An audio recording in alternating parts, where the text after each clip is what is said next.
Um, dois, três. Agora sim. Tertúlia. Gente, hoje, meu boa tarde para todos. E hoje é o processo da confiança. Dentro da confianciologia. É o que eu tenho com vocês. Eu tenho muita confiança. Tá certo? Agora, a convicção na probidade moral, na sinceridade afetiva, nos trafores, nas potencialidades e nas qualidades profissionais de outrem, tornando incompatível imaginar deslize, traição ou demonstração de incompetência por parte da pessoa a qual se confia. Agora, o conceito de confiança, a necessidade de confiança, o valor da confiança, a confiança enquanto valor fundamental, a oxitocina como hormônio da confiança, a confiança do consumidor, a convicção íntima, a persuasão íntima, o autojuízo crítico, o diagnóstico conscienciométrico da confiabilidade, o ciclo de relações sociais, a geração de confiança nos relacionamentos, as perspectivas promissoras, o crédito público, comercial, agrícola e industrial, a confiança na solvabilidade, a interdependência evolutiva, o laço de confiança, a amizade inspiradora da confiança. Olha, aí tem muita coisa hoje, são 22 linhas de fatologia para vocês. E no fim nós falamos que a confiança integral da própria consciência em si ou em outrem, somente alcançada logicamente, de modo mais definitivo, na condição da desperticidade teática autoconsciente. Qual o nível de confiança vivido por você? É mínimo, razoável ou máximo? Eu quero dizer que esse verbete tem 34 logias e 8 máximas. Você, se quiser fazer algum trabalho, a segunda Adriana pode trabalhar aí no binômio, né? Estrangeirismologia, tal. Agora, eu queria ler aqui para vocês, politicologia, a corruptocracia, a desconfiança nas instituições democráticas. Por exemplo, se eu fosse político hoje, eu estaria fazendo campanha para colocar o general Heleno na presidência da República. Tem gente na internet que pensa do jeito que eu penso. Tem uma turma que está fazendo campanha para ele ser candidato a presidente. O Brasil está precisando de líder. Esse homem é bom. General Heleno, ele é muito querido. Eu já conheci as coisas por causa de Brasília. Todo mundo gosta dele, esse homem. Ele é muito sério. E é uma cabeça. É um gênio esse cara. Agora, já tem gente na internet... Heleno para presidente. Heleno para presidente. Se eu fosse político, eu estaria nessa. Hein? A maçonaria está lançando. Aí ele é da maçonaria? A maçonaria está lançando o nome dele. Tá? Então deve ter mais gente. Eu sei que já saiu no jornal, que tem o processo de e-mail. Meu primo é da maçonaria de Brasília, ele tem mandado muito e colocou isso, né, que ele falou sobre... Esse homem devia de entrar na Professor, o militar... E militar... que é bacana é que ele é militar. Você pois até ia melhorar um pouco a fisionomia dos militares no Brasil. Isso não vai ser... Com tanta corrupção, precisa de entrar uma pessoa da polícia, né? Professor, o brainwashing não é essa ideia do militarismo na política? Mas então, aí a gente vai trazer isso para o Brasil? Sim, eu acho. Olha os anos de ditadura militar. Não estão fazendo nada. Cadê a oposição que tem no Brasil? Mas o que é ditadura? Dos males o menor, isso é cosmoética. O que é ditadura militar fez nossa aqui? De liderança. Apareceu um líder, não interessa de onde ele veio. Mas ele pode ser enganoso, o caso de Collor. Vamos insistir. O Collor. Então... Que está lá sentado, é um ex-presidente, ganha pensão, aquela coisa toda. Mas pelo menos esse aí é querido por todos eles. Evaldo. O homem é fora de série. Professor, não é igual a turma da Redentora, não. Pois é, o clube militar chama a está... cabeça. O fato de ser general, desde que seja dentro da democracia, tudo bem. Agora, Tudo É. bem. se for ditadura, Isso é outra sou coisa. contra. Professor, Aqui, o clube esse povo militar está está se querendo fazer uma reunindo. ditadura. Nós não estamos num caminho e vivendo uma proto-ditadura. Nada de Precisa ditadura. militar aqui. Mas, que é isso? professor, militar, a Militar. ideia do bélico. Eu não sou contra militar totalmente, não. Olha lá meu livro, Homos Sapiens Pacíficos. Sou não. Nós precisamos da polícia, precisamos do povo que regra a defesa, da turma dos bombeiros, precisa de regrar as ruas. Valdo, Mas o Tem Heleno... fronteira. Olha aqui o que nós estamos precisando. Nós precisamos de mais policial aqui. Pois Valdo, é, pois militar. é, pois que é. precisa de autoridade, não de autoritarismo, mas de autoridade. Autoridade. Professor, olha, o eu tô falando sério. Heleno, o general apareceu, ele está contra alguma coisa do governo. Então, ótimo. O clube Ele militar falando está por se quê? reunindo Você já há sabe por um que que ele tá ano, falando? né? Os outros estão todos calados porque eu sou o debate, não tem armas, nem tem munições. Eles esvaziaram o exército do Brasil. Clube militar?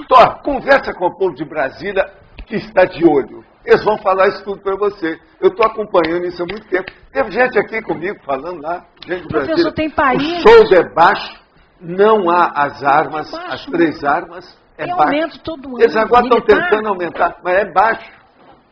Eu São sei entregas dizer, baratas. pois é. Outra coisa, não há Todo ano munição. tem aumento. Então veja, tirar a testosterona dos militares. Lá no Rio já teve gente que falou, nunca vi um exército tão covarde. Eu falei, só calma. A culpa também não é dele só. O narcotráfico. Nós estamos com um governo paralelo, tem 2 governos paralelos, além desse aí da presidência lá. Um chama MST, que tem mais força do que Brasília. Professor, a gente E já o tem... outro é o governo paralelo do narcotráfico. Professor, Olha a como é gente que tem é. uma experiência da ditadura militar, Olha, não o je- apenas no Não Brasil. interessa. Tinha todo o apoio. Nós não podemos toda a ter a América priorismose Latina. a respeito de etnias. Você está tendo. Mas a priorismose, que o militar é que está certo, que a liderança Não vem é que do está militar. certo. Esta Também não é uma personalidade priorismose? Mostra que tem chance. O meu problema é personalidade. Eu não sou contra a formação de ninguém. Autoridade. Falta autoridade. Não Falta autoridade. Esse homem Autoritarismo tem... eu também sou contra. E outra coisa, ele é querido. Você, por exemplo, com esse homem, você é a favor dele? Eu não conheço, mas... Então, ele não conhece. se Então você não pode falar nada. Professor, o senhor conhece? Professor, o senhor Xará. conhece? Aqui, O a senhor tá história fazendo dele é um análise? missionarista, Mas pelo- xará. Você não pode falar O nada. senhor Você não conhece? O senhor conhece. está Você analisando falou- ele? Eu conheço. Tá eu tendo sei. em de autoridade. Aqui, Se não, você não é isso. falou... Escuta, eu trabalhei muito tempo nos processos lá do ITA. Dei aula, dei curso, dei certificado Ele de era curso do sobre ITA? conscienciologia. Tinha 800 pessoas. Trabalhei de uma tal maneira que ia para ficar com os oficiais lá dentro, dava aula isso durante alguns anos. E outra coisa, eu deixei porque comecei a viajar. Depois disso, teve até uma professora que veio aqui porque queria que o Instituto voltasse lá. Agora, o que se passa? Lá eu vi grandes personalidades lá dentro da aeronáutica, inclusive com dados, com os russos e outras coisas mais que eles estão tentando fazer até agora. Agora, o que se passa? Esse aí, eu não conheço pessoalmente, mas eu sei de minhas fontes dignas, gente que de casa, que eu estou acompanhando esse homem há muito tempo. Ele é considerado uma cabeça. É genial esse. Mas ele é do Exército. Sério. Não importa. Ele é general, não interessa de onde ele veio, bola. Democracia. Conheço ele, Se amanhã peraí. aparecer Eu um general estudei do ele, né? Pois Pentágono é. que seja bom, Pois eu é, votaria irmão. nele. Do Pentágono, que eu vivo combatendo. Eu não tenho preconceito do processo. Nós não podemos ter isso, uma ideia única a respeito das coisas bobas. Nós não podemos. O Valdo se Isso citou- é etnia. Isso aí é preconceito étnico. Você profissional. citou o MST e o narcotráfico. São duas condições totalmente fora da lei. Precisa entrar na lei com autoridade. Tem que ser autoridade em então, cima de dentro da democracia aqui, e não permitir que fiquem fora da lei. Que é isso? Agora, você não. Você tem seus complexos com o processo político. Eu te respeito, eu te entendo, veja as coisas todas. Mas veja, onde é que está o universalismo nessa hora? Vamos chamar o universalismo. Professor, o Clube Militar está se reunindo de novo. Que beleza! Estou a favor. E eu sou a pessoa mais pacifista dessa história toda. Já escrevi até o Homo sapiens pacífico. Hein? Gente, do jeito que está aí, daqui a pouco, como é que vai ser? Olha, na época, você não lembra disso, você é moça, você é uma não, você é nova. 61 anos. Eu lembro. Não, é pouco. É pouco? Aqui, Moça, é moça. eu vi 6 ditaduras na minha vida. Aqui, ó. Eu vi 6 ditaduras. Eu sei o que é isso. Outra coisa, eu fui perseguido junto com o Chico Xavier pela ditadura até na Espanha. O que você quer? Não estamos brincando, não. Eu vi o negócio que está falando em cima dos prédios e olhando se lá no elevador ou qualquer coisa que tinha lá da caixa d'água, tinha gente. Era o único jeito de conversar, porque ninguém, você podia. E outra coisa, era o Opus Dei que mandava. Espanha. Estou te falando as coisas, a sutileza Franco, disso. Né? Outra Você coisa, tá falando de tinha patrulheiro ideológico do Espiritismo contra mim, patrulheiro ideológico da Igreja Católica. Um dia, um amparador me mostrou que o cara era patrulheiro, que era um padre que estava disfarçado de apaisana. Eu cheguei, a hora que acabou o negócio, falei tudo para ele. Sou em Santos. Falei umas verdades todas na cara dele. Ele falou assim, eu vou falar lá com o Dom Helder e com a turma que o senhor realmente é sensitivo. Foi embora tremendo. Tem um monte de coisa. Outra coisa, tem gente do Pentágono na minha casa, me telefona, me pede audiência, quer dizer, desse jeito, audiência. Me pede uma entrevista para ver as coisas comigo. Eu conheço isso, já tive de todo lado. Dos dois lados, já vi como é que é. Mas, outra coisa, eu estive na China. Eu vi como é que é uma ditadura lá. Outra coisa, eu vi o povo sendo assassinado na água, saindo de Macau, com a coisa toda, o mar ficou vermelho de sangue. Eu estava na passagem lá, de Hong Kong para Macau. Valdo, até hoje eu conversei com o Kevin, até hoje não se pode falar em política na China. Não pode, é um perigo. Regimes de esquerda autoritários que tem que ser contra uma barbaridade dessa. O mundo é igual fascismo. E o Mao Tse Tung, eu vi essas coisas todas de perto, não brinca não. Que é isso? Agora, o que se passa? A coisa mais difícil que tem, Tânia, vamos falar franco, é liderança. A coisa mais difícil que tem é arranjar gente boa. A coisa mais difícil que tem são consciências lúcidas. Olha o que nós estamos fazendo aqui, nosso esforço todo é para isso. Agora, não interessa de onde é a origem da pessoa, porque se fosse assim, por exemplo, não admito mais ninguém que veio da baratosfera. Eu não vivo com ninguém mais. Você está entendendo? Eu não vou viver. Não tem mais gente. Não tem mais gente. Então, como é que nós ficamos com isso? Viu? Olha lá, nem o Sérgio não escapa dessa. Nem o Sérgio.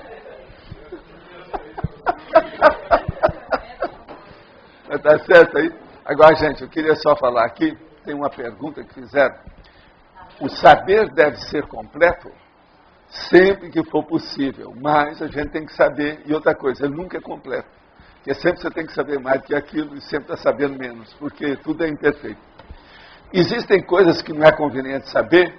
Olha, eu acho que é sempre melhor saber. A ignorância não deve ter vez. Existe saber como convém saber, sem ser tendencioso, bifronte ou anticosmoético, é o que a gente tenta fazer aqui. Às vezes é difícil, mas a gente insiste. Agora, muitas vezes trabalho com as energias, circulação, EV, exteriorização, e eu me sinto ainda mais cansado. Às vezes, quando começo, sinto muito sono e durmo. Quando durmo, até que acordo bem. Outras vezes não durmo, mas fico muito cansado. O que o senhor recomenda? Que eu deixe por enquanto de trabalhar com as energias? Não, pelo contrário. Você tem que fazer mais o EV, deve insistir, porque você está passando por ressacas energéticas, demonstrando alto ou hétero assédio. Veja a carga horária do seu sono. Olha a higiene autopensênica. Olha o que você se interessa. Olha o que você se preocupa. Olha o que você quer. Tem alguma coisa. Há algum dente de coelho ou coelho nesse mato. Algum motivo tem. Agora, eu quero agradecer a vocês todos que estão me ajudando a fazer a para-história na Terra. Eu falo isso, cara, da serenologia, a indexologia, a parafenomenologia, a cosmoética, a holofilosofia. Nós estamos vivendo a era dos serenões. E eu agradeço muito vocês. De qualquer maneira, nós estamos fazendo a para-história. Querendo ou não, eu sou obrigado a confessar isso aí para vocês. E outra coisa, primeiro Congresso Internacional de Grupo Karmologia. Então vamos entender isso aqui, que é o primeiro encontro dos colégios invisíveis da Conscienciologia. Quem quiser ver com calma, está aqui tudo, 22 a 25 de maio. É o próximo mês, aí no discernimento. Se alguém quiser ver o folder, está muito bom, tem muita coisa para ser feita. É bom vocês colocar na sua agenda, na sua folhinha, no seu calendário, está aí. É uma boa. Se alguém quiser, está aqui, tá certo? Agora, tem mais uma coisinha. Quais seriam, se houvesse, os pilares da confiança? Os pilares da confiança, a primeira coisa que eu recomendo, chama-se vivência ou coexistência pacífica. Então é viver um com o outro, é isso aí que aumenta a confiança. A coexistência pacífica mostra a confiança que existe. Isso entre pessoas. Agora, entre instituições, entra lá e começa a ajudar, para você ver se você tem confiança ou não nas coisas. Isso é que é o ideal.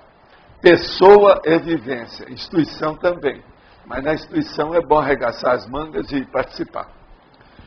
Existe alguma relação da confiança e da autoestima com o desenvolvimento do parapsiquismo? Só tem. Se uma pessoa não tem confiança em si mesma, ela se vitimiza, ela fica à mercê dos assediadores intra e extrafísicos. Agora, se ela não tem autoestima de jeito nenhum, ela já vira vegetal mesmo, está em cima, né? A situação é difícil.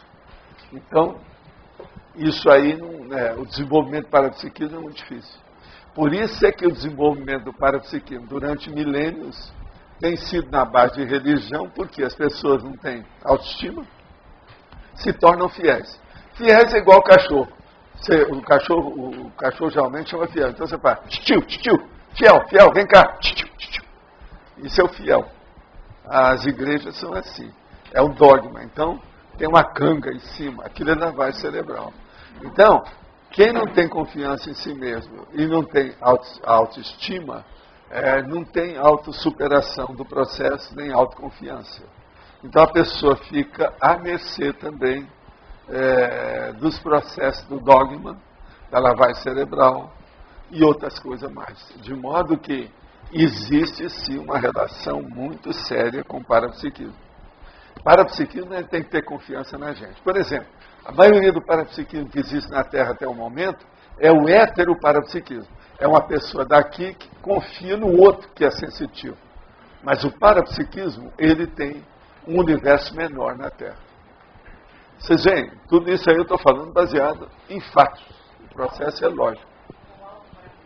O autoparapsiquismo é que falta da própria pessoa. Tem que ter confiança nisso. Por isso que eu falo sobre EV, a sinalética, a pessoa trabalhar com as energias, entende? Agora, a maioria, por exemplo, essa pessoa que perguntou aí, que está sentindo as ressacas energéticas, isso é muito comum com o povo. Por quê? Essa pessoa tem bloqueio. Se nós trouxermos essa pessoa e deixar o povo colocar o arco, voltar crânio chacral, a pessoa vai ver que ela tem bloqueio. Isso aí é bloqueio. Está na cara. Senão não teria essas ressacas energéticas. Agora, vocês veem que estudar confiança é um assunto muito sério. Que está na deslinda, na nossa vida o tempo todo. O que falta mais é confiança. Confiança de todo tipo. Essas muitas confianças que eu estou falando. Você já viu que eu falo tudo quanto é tipo de confiança aqui, ó, na patologia. Tem muita coisa. Desde a econômica, a política, a artística, industrial, comercial, tudo tem aqui. E o que falta é isso. Quem é que está com o microfone? Pode falar. Professor Valdo, na página 15, fatologia, na quarta linha de baixo para cima, O senhor poderia falar um pouco sobre a relação da confiança com o perdão com assistência continuada? O perdão com assistência continuada. O problema todo é o seguinte: as pessoas geralmente, quando perdoam, elas quase sempre acham que estão fazendo um favor. E não existe isso.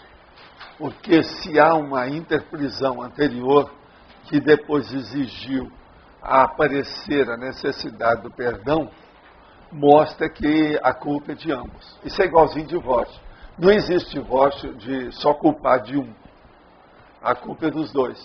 Aí você vai falar assim, não, mas esse foi um divórcio bravo. O homem matou a mulher. Sim, mas a culpa é dos dois. Você está entendendo? Sempre tem uma raiz que pertence aos dois. A gente tem que entender isso. Então, na questão do perdão, precisa de haver uma assistência continuada. Não é apenas perdoar. Não, eu te perdoo. Fizemos as pazes. Fomos para a televisão, abraçamos o outro e ficou. Isso não quer dizer nada. Pode chegar lá fora, a pessoa está lá metendo pau. Se há de ver o perfume dela, não estava nada bom. Eu já vi isso na televisão. Você está entendendo? Já começa a falar. E não falou para a pessoa. Então, veja, esse perdão ele tem que ser continuado. É um trabalho de todo dia, durante muito tempo, para a pessoa arranjar uma companhia amiga, uma amizade daí para o futuro, para as próximas vidas. E não continuar com o desafeto. Tem lógica? Quem é que está com o outro? É você? Eu queria saber qual é o limite de você depositar confiança num profissional que errou. A gente, às vezes, dependendo vamos dizer assim, a efígie, o retrato, você está entendendo? O perfil conscienciométrico da pessoa, você tem que dar uma segunda oportunidade. A terceira que é problemática.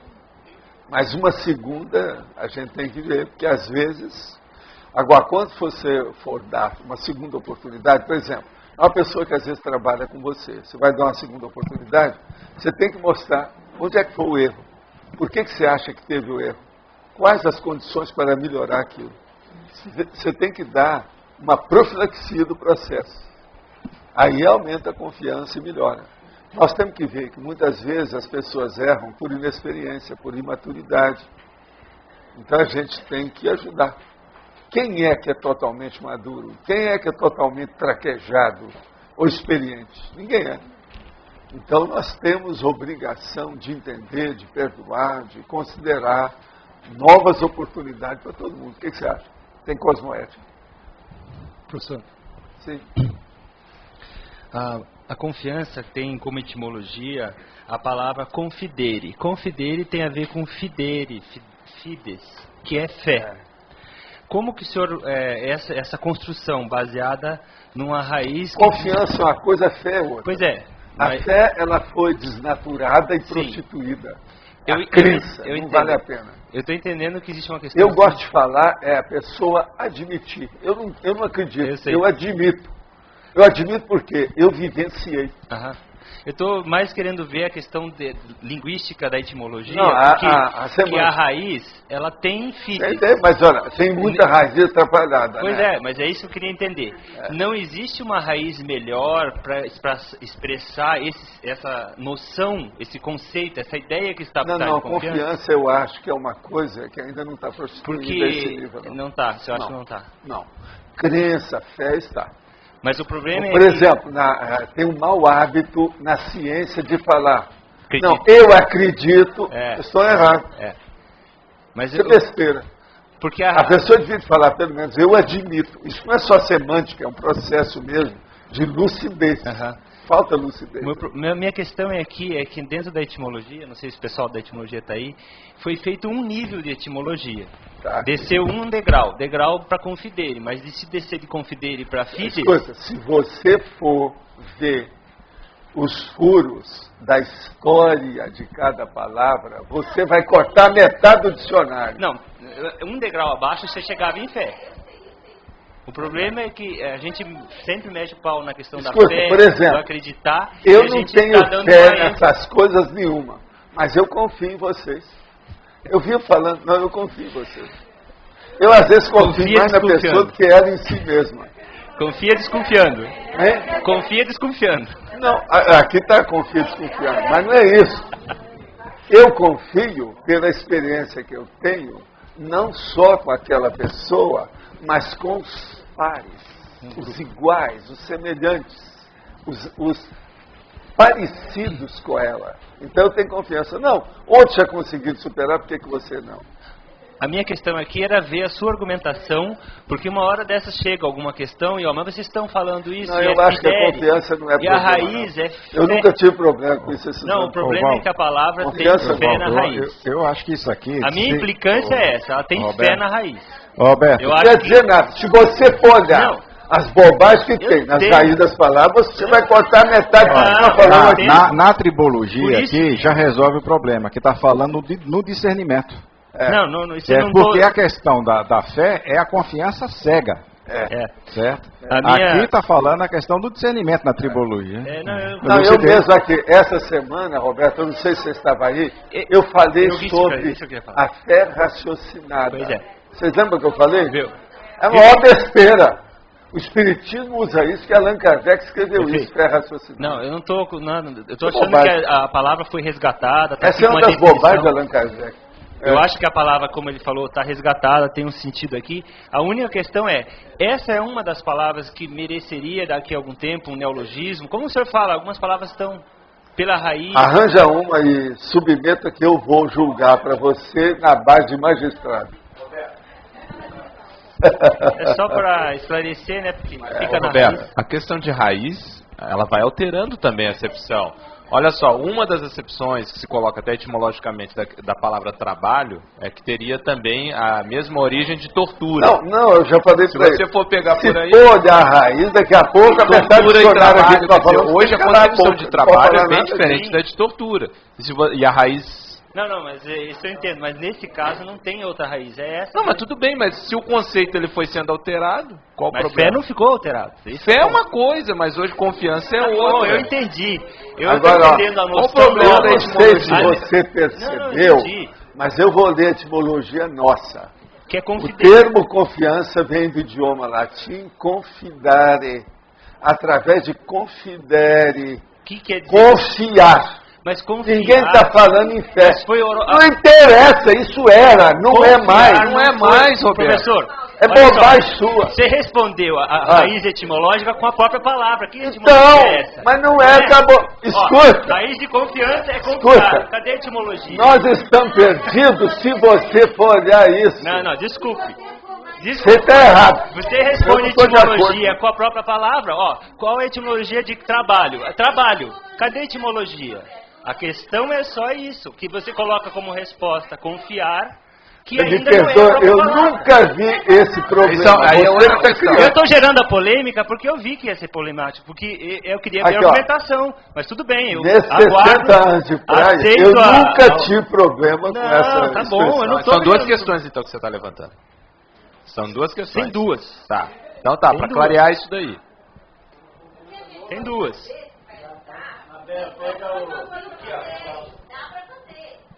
Aí, Cortar a palavra no meio. Mas isso não vai resolver o seu problema. O seu problema que eu estou entendendo é porque existe a palavra fé dentro de confiança. É isso que está te incomodando, Nós estamos exatamente. perdidos se você for olhar isso. Mas se for, a gente pode colocar o fidel, não tem problema nenhum, mas não resolve. Só mostra. Não dá nada. Daqui a pouco eu não posso falar mais nada por causa das raízes das palavras. Isso é besteira. A etimologia, Roberto, não pode levar a estrangular o seu pensamento. Do jeito que está aí, está. Eu nunca vi nada falar sobre essa palavra. 60 anos eu nunca vi coisa séria, não. Hein? Não interessa, gente. Fé é uma coisa, confiança é outra. Essa expressão, confiança, que nós estamos falando aqui, é a acepção de uma pessoa que sabe conviver com a outra. Acabou, gente. Eu acabei de dizer que o processo é de coexistência pacífica. Eu estou metendo o pau na fé que o processo é de lavagem cerebral, não tem nada a ver com isso. Agora nós vamos falar que confiança é lavagem cerebral? Você está errado, Roberto, me perdoa, não estou de acordo. Alguém aí está a favor dele? Levanta a mão. Vamos ver quantos são. Vamos clarear isso. Vamos ver. Eu quero saber quantos Roberto nós temos aqui. Sob confiança. Vamos? Quem é a favor? Levanta a mão.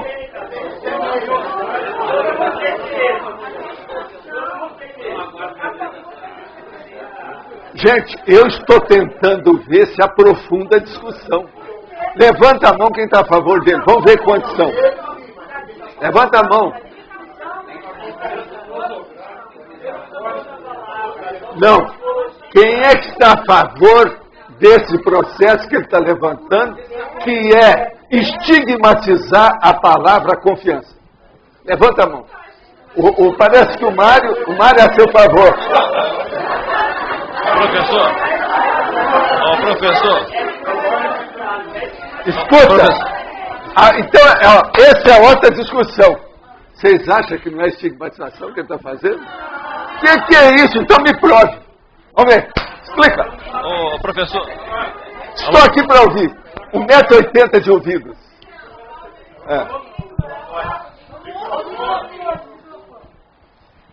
Só querendo colocar um outro ponto da questão, dizendo que também pode remeter a esse ponto. E está querendo trazer para a discussão, porque... Vovozinha, não falou isso não. Falou que é para arrumar outra palavra. Ele estigmatizou a palavra, Roberto. Não interessa você que está levantando essa leve. Eu estou mexendo com isso faz 60 anos, nunca vi isso. Tá lá escrito. Nunca discuti isso. Não faz nenhum. Vocês sabem, eu sou realista. Acho assim, por isso que eu falei, Roberto, ponto de vista. Na etimologia tem. Só uma coisa, por isso que eu falei que são dois problemas. Eu acho que o problema, se tem lá na raiz a palavra, ok, isso é um que ele levantou. Aí deveria estar explicitado, só um ponto. Isso sim, mas é que você também colocou que em função, pelo menos deu a entender, que em função disso poderia estar a ideia de confiança com fé. Aí eu acho que já não é. Porque mesmo que tenha na raiz isso, não quer dizer que a palavra confiança tenha o significado de fé. Roberto, pelo menos eu entender. Por isso vamos dividir esses dois problemas. Sabe o que a gente pode fazer? Vai lá no Corominas, vai lá no José Pedro Machado, e a gente tenta ver a evolução da acepção da palavra. Porque ela pode, realmente, ela não a palavra ela surgiu fé. como fé. Eu concordo com você, porque fidere é fé. Só que toda palavra, ela vai ampliando a sua acepção. E a acepção de hoje Trabalho já não e tortura. é aquilo, entendeu? Eu teria que estudar se não evoluiu, porque às vezes a raiz é uma coisa, mas hoje em dia já ela foi liberada daquilo. Apesar que a raiz é aquela mesma. Então, no caso, a gente estudar a evolução dessa então, assim, eu acho que hoje de ter, se tem ainda mais atrás, tem lá, ok, beleza, mas dizer que isso aí quer dizer fé, que inviabiliza a palavra, acho que aí não. Agora existe a Pelo palavra menos dá ideia. Deu a ideia, não, deu a ideia. Nos dois, por isso que a gente dividiu em dois problemas. Não, eu acho que não. Acho que não. Acho que a palavra confiança, ela difere bem aí. Quem mais? Vamos ver. Quem é que vai falar mais? Vamos? Não, agora a pior coisa dessa história aí não é isso não. A pior coisa não é o Roberto, é vocês. Alguns de vocês aí. A hora que eu falei que ele estigmatizou a palavra, vocês falaram que não. Me prove que não. Ah lá. Acabou, então, por isso que eu estou falando. Ele pediu para arranjar um neologismo. Não, dividiu em dois problemas. Uma você colocou isso. Nesse ponto, sim. Agora não. E aí, ó, a porção de gente levantou a mão, inclusive você, Rosa. Vamos ver, defenda. Eu não achei que ele tivesse estigmatizado. Depois que o Hernani falou que ele não vocês só não viram, eu estou vendo isso desde o início. A e hora que ele falou pediu o isso... neologismo, aí eu acho que aí ele, nessa hora que pediu o neologismo... Me perdoa, mas eu só fui perceber isso agora. Estigmatizou. Agora, sim. O primeiro problema, que é a raiz, de fato, eu acho que ele estava com razão. Por isso que eu estava... Gente, etimologia, se você for examinar, isso é história. Eu sei. É história do vocábulo, do étimo, do termo, da palavra. E a vovozinha, o que eu tenho que ver com isso? Eu quero saber o que é que significa acepção hoje, nesse instante, nesse momento evolutivo, bola! Não, professor, agora faz 60 anos eu nunca vi discussão por causa de confiança. Eu acho que a Mabel colocou uma alternativa. Confiança é uma das grandes coisas da vida humana. Olha, fidere, fiança, vem de fidere. O verbo fidere. O verbo fidere significa fiar-se, confiar, ter confiança em. No entanto, na linguagem da igreja, que é o que pegou ele, o fidere vem como credere. E esse credere é fé e crença. Então, porque existia o latim, gente, existia o latim eclesiástico e existia o latim clássico, ele sabe disso, existia o outro latim. Então, o fidere, pelo que está dizendo aqui, ele não é um religioso, ele tem uma raiz dentro do eclesiástico, mas ele também tem uma raiz no clássico, que não tem sentido de fé. No eclesiástico, exatamente, tem no sentido de, porque vem como credere. Então põe latim clássico aqui para evitar. Não, o que a gente pode fazer para ajudar, mas que não vai resolver, mas a gente ajuda, eu né? Eu acho que não vai mudar nada. Nada. Então, o texto é meu, eu não vou mudar. O texto é meu. O texto é meu. Faz 60 anos eu nunca vi ninguém brigar com isso. Professor. Nós agora vamos começar a brigar por inexistências. Eu já trouxe aqui o negócio da inexistência, não já? Quer ver a Ivanilda? O negócio da inexistência. Já trouxe, não já? Sobre o negócio? Então, é baseado nisso. Nós não vamos aqui perder tempo com inexistências. Gente, as existências já são tantas para a gente trabalhar. Nós agora vamos trabalhar com inexistência. Tem paciência. Isso é uma teologia. Eu já expliquei o que é. Agora, ó, eu não vou deixar isso aí por menos, não. Eu quero voltar a um processo. Quem é que falou aqui que não houve estigmatização? Levanta a mão, vamos ver. Vocês têm que reconhecer. Na hora foi uma grita. Você viu? Como é que é, ó? Como é que é? Vocês, como é que é isso? Roberto, daqui a pouco, tanto você quanto eu não vamos ter confiança em alguns deles. Sovaldo, aqui, eu levantei a mão dizendo que não tinha estigmatização, nem tinha ouvido ele falar da questão do neologismo, mas eu compreendi, achei bem interessante esse ponto que ele colocou, que é a primeira parte que o Losch falou. Então eu assumo que eu disse que não tinha estigma. Pois é, não, é porque você não escutou tudo. Você não escutou não, eu assumo. Antônio, você que é o homem lá do nosso IBGE, você viu que tinha estigma? Ele pediu até para estudar talvez um neologismo. E se fosse fazer isso, se fosse seguir essa orientação, ele tem que trocar praticamente metade do vocabulário. Tudo! Eu falei metade de tudo que nós falamos aqui, não pode falar mais. Agora, gente, o que está faltando aí... O que está faltando aí nessa história é o processo seguinte, viu, Roberto? É preciso ter muito cuidado com a prostituição das palavras. Eu procuro tirar a palavra da acepção prostituída. Eu já trouxe isso aí, já falei isso aqui várias vezes. Resgate.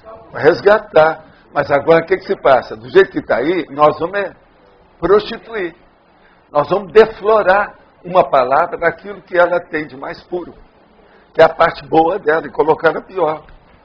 O que eu quero dizer para você é o seguinte, na minha vida, eu nunca tive discussão sobre confiança. Agora, durante a vida inteira, eu discuti fé de tudo quanto é jeito, crença de tudo quanto é jeito, por isso que é que eu uso o princípio da descrença. Isso faz 60 anos, mais de 60 anos. Acho que na hora que a gente compara, né, o nível de prostituição, de fé, crença com a palavra confiança é radicalmente diferente. No nível atual de prostituição. Agora, uma outra coisa. Nós temos que discutir as palavras na acepção do momento evolutivo e onde nós estamos aplicando. E outra coisa, há palavras que têm muitas acepções. São palavras ônibus, palavras guarda-chuva. A gente tem que saber, umbrella terms. Essas coisas existem, o negócio está aí. Nós não podemos ficar confundindo as acepções, os significados, o sentido das palavras. Esse é o motivo que, por isso que eu falei, esse termo é meu. Eu não vou mudar isso aqui, por quê? Olha a definologia, eu vou ler para vocês. A confiança é a convicção na probidade moral, na sinceridade afetiva, olha só, nos trafores, traços, forças, nas potencialidades, quer dizer, até naquilo que a pessoa é promissora, potencialidade. E nas qualidades profissionais de outrem, profissionais. tornando incompatível imaginar um deslize, a traição, a demonstração de incompetência por parte da pessoa a qual se confia. Agora veja, o termo confiança vem do idioma latim confidare, através de confidere, confiar, surgiu no século XIII. Vocês sabem que a maioria dessas palavras aqui surgiram no século XIII porque o idioma português foi nessa hora que começou a aparecer o processo gráfico maior da língua portuguesa. Vocês sabiam disso? Foi do século XIII. Não é isso? Lá pela situação. Por isso, é século XII para o XIII. Mas no XIII é que a coisa estratificou. Por isso tem tanta palavra que apareceu, foi a hora que apareceu a gramática do português mesmo. A última flor do lácio, aquela coisa toda.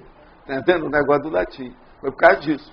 Então vocês vejam, vocês estão vendo como é que o negócio da conformática é sério? Olha aí, a discussão que deu aqui. Agora, ó, que análise faz a respeito da citação do Ralph Waldo Emerson, presente na citaciologia do verbete de hoje? Então vamos ver, citaciologia. Eis a citação capaz de explicitar o tema. A confiança em si própria é o primeiro segredo do êxito. Ralph Emerson. O que é que vocês querem que eu fale disso aí, que essa pessoa está querendo? Não sei o quê. Eu já dei, porque eu tenho confiança na citação. Vocês não acham que é uma coisa séria isso que ele falou? Se uma pessoa, por exemplo, ela vai fazer uma empresa, se ela não tem confiança naquilo que ela vai fazer, como é que é? Professor Valdo. Entende? Professor Valdo, podia ser ex uma citação, alguma para tirar um cacófato que está aí, mas... ex-citação. Ex-citação, não, mas isso aí... Ó. Pode pôr ex-a citação. Pode pôr a. A gente pode pôr. Agora, ó, isso aí é aquele negócio que o nosso amigo Hernando sempre vê. A decomposição, que é a decomposição. Isso aí são os idiotismos do idioma que não tem jeito de você fugir. Excitação é isso, não tem jeito. Deforma, a decomposição. Mas... tem que fazer parte, não tem jeito. Isso aí tem. Mas pode falar. Quando você fala do rompimento da confiança, o caso de dissidência, tanto a Max quanto a Mini, é exemplo do rompimento de confiança nesses dois? Não, porque continua um binômio. Qual? Admiração e discordância. Só que tem que admiração e discordância, aí no caso, é de quem, por exemplo, quase sempre está mais lúcido, né? Na max-dissidência, a pessoa que deve ter com o outro que ela deixou. Isso. Você está entendendo como é que é? O mais correto. Mas os dois acontecem, tanto de um lado quanto do outro. É recíproco. A recíproca é verdadeira. Mas tem lógica? E o que é que você consideraria, ou se existe, se é possível, delimitar um principal indicador para a recuperação de confiança? No caso, quando você... Igual, por exemplo, quando a... É dar uma segunda oportunidade e alguma coisa que a pessoa vai ter. Uma façanha, um fato, uma conquista, um trabalho, uma tarefa, uma função. Alguma coisa nesse sentido. Porque é necessário que haja uma parte prática do assunto. Objetiva, palpável, concreta. Eu não acho que tenha confiança só palavrosa, não.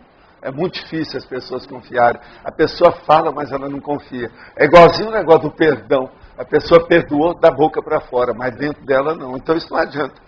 Então a confiança, para a pessoa se reabilitar, é necessário um convívio com novos fatos.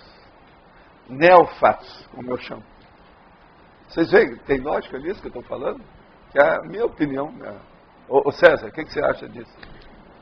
É uma base. Eu acho difícil. Só falar, gente, não resolve. Conversa, palavra, vento leva.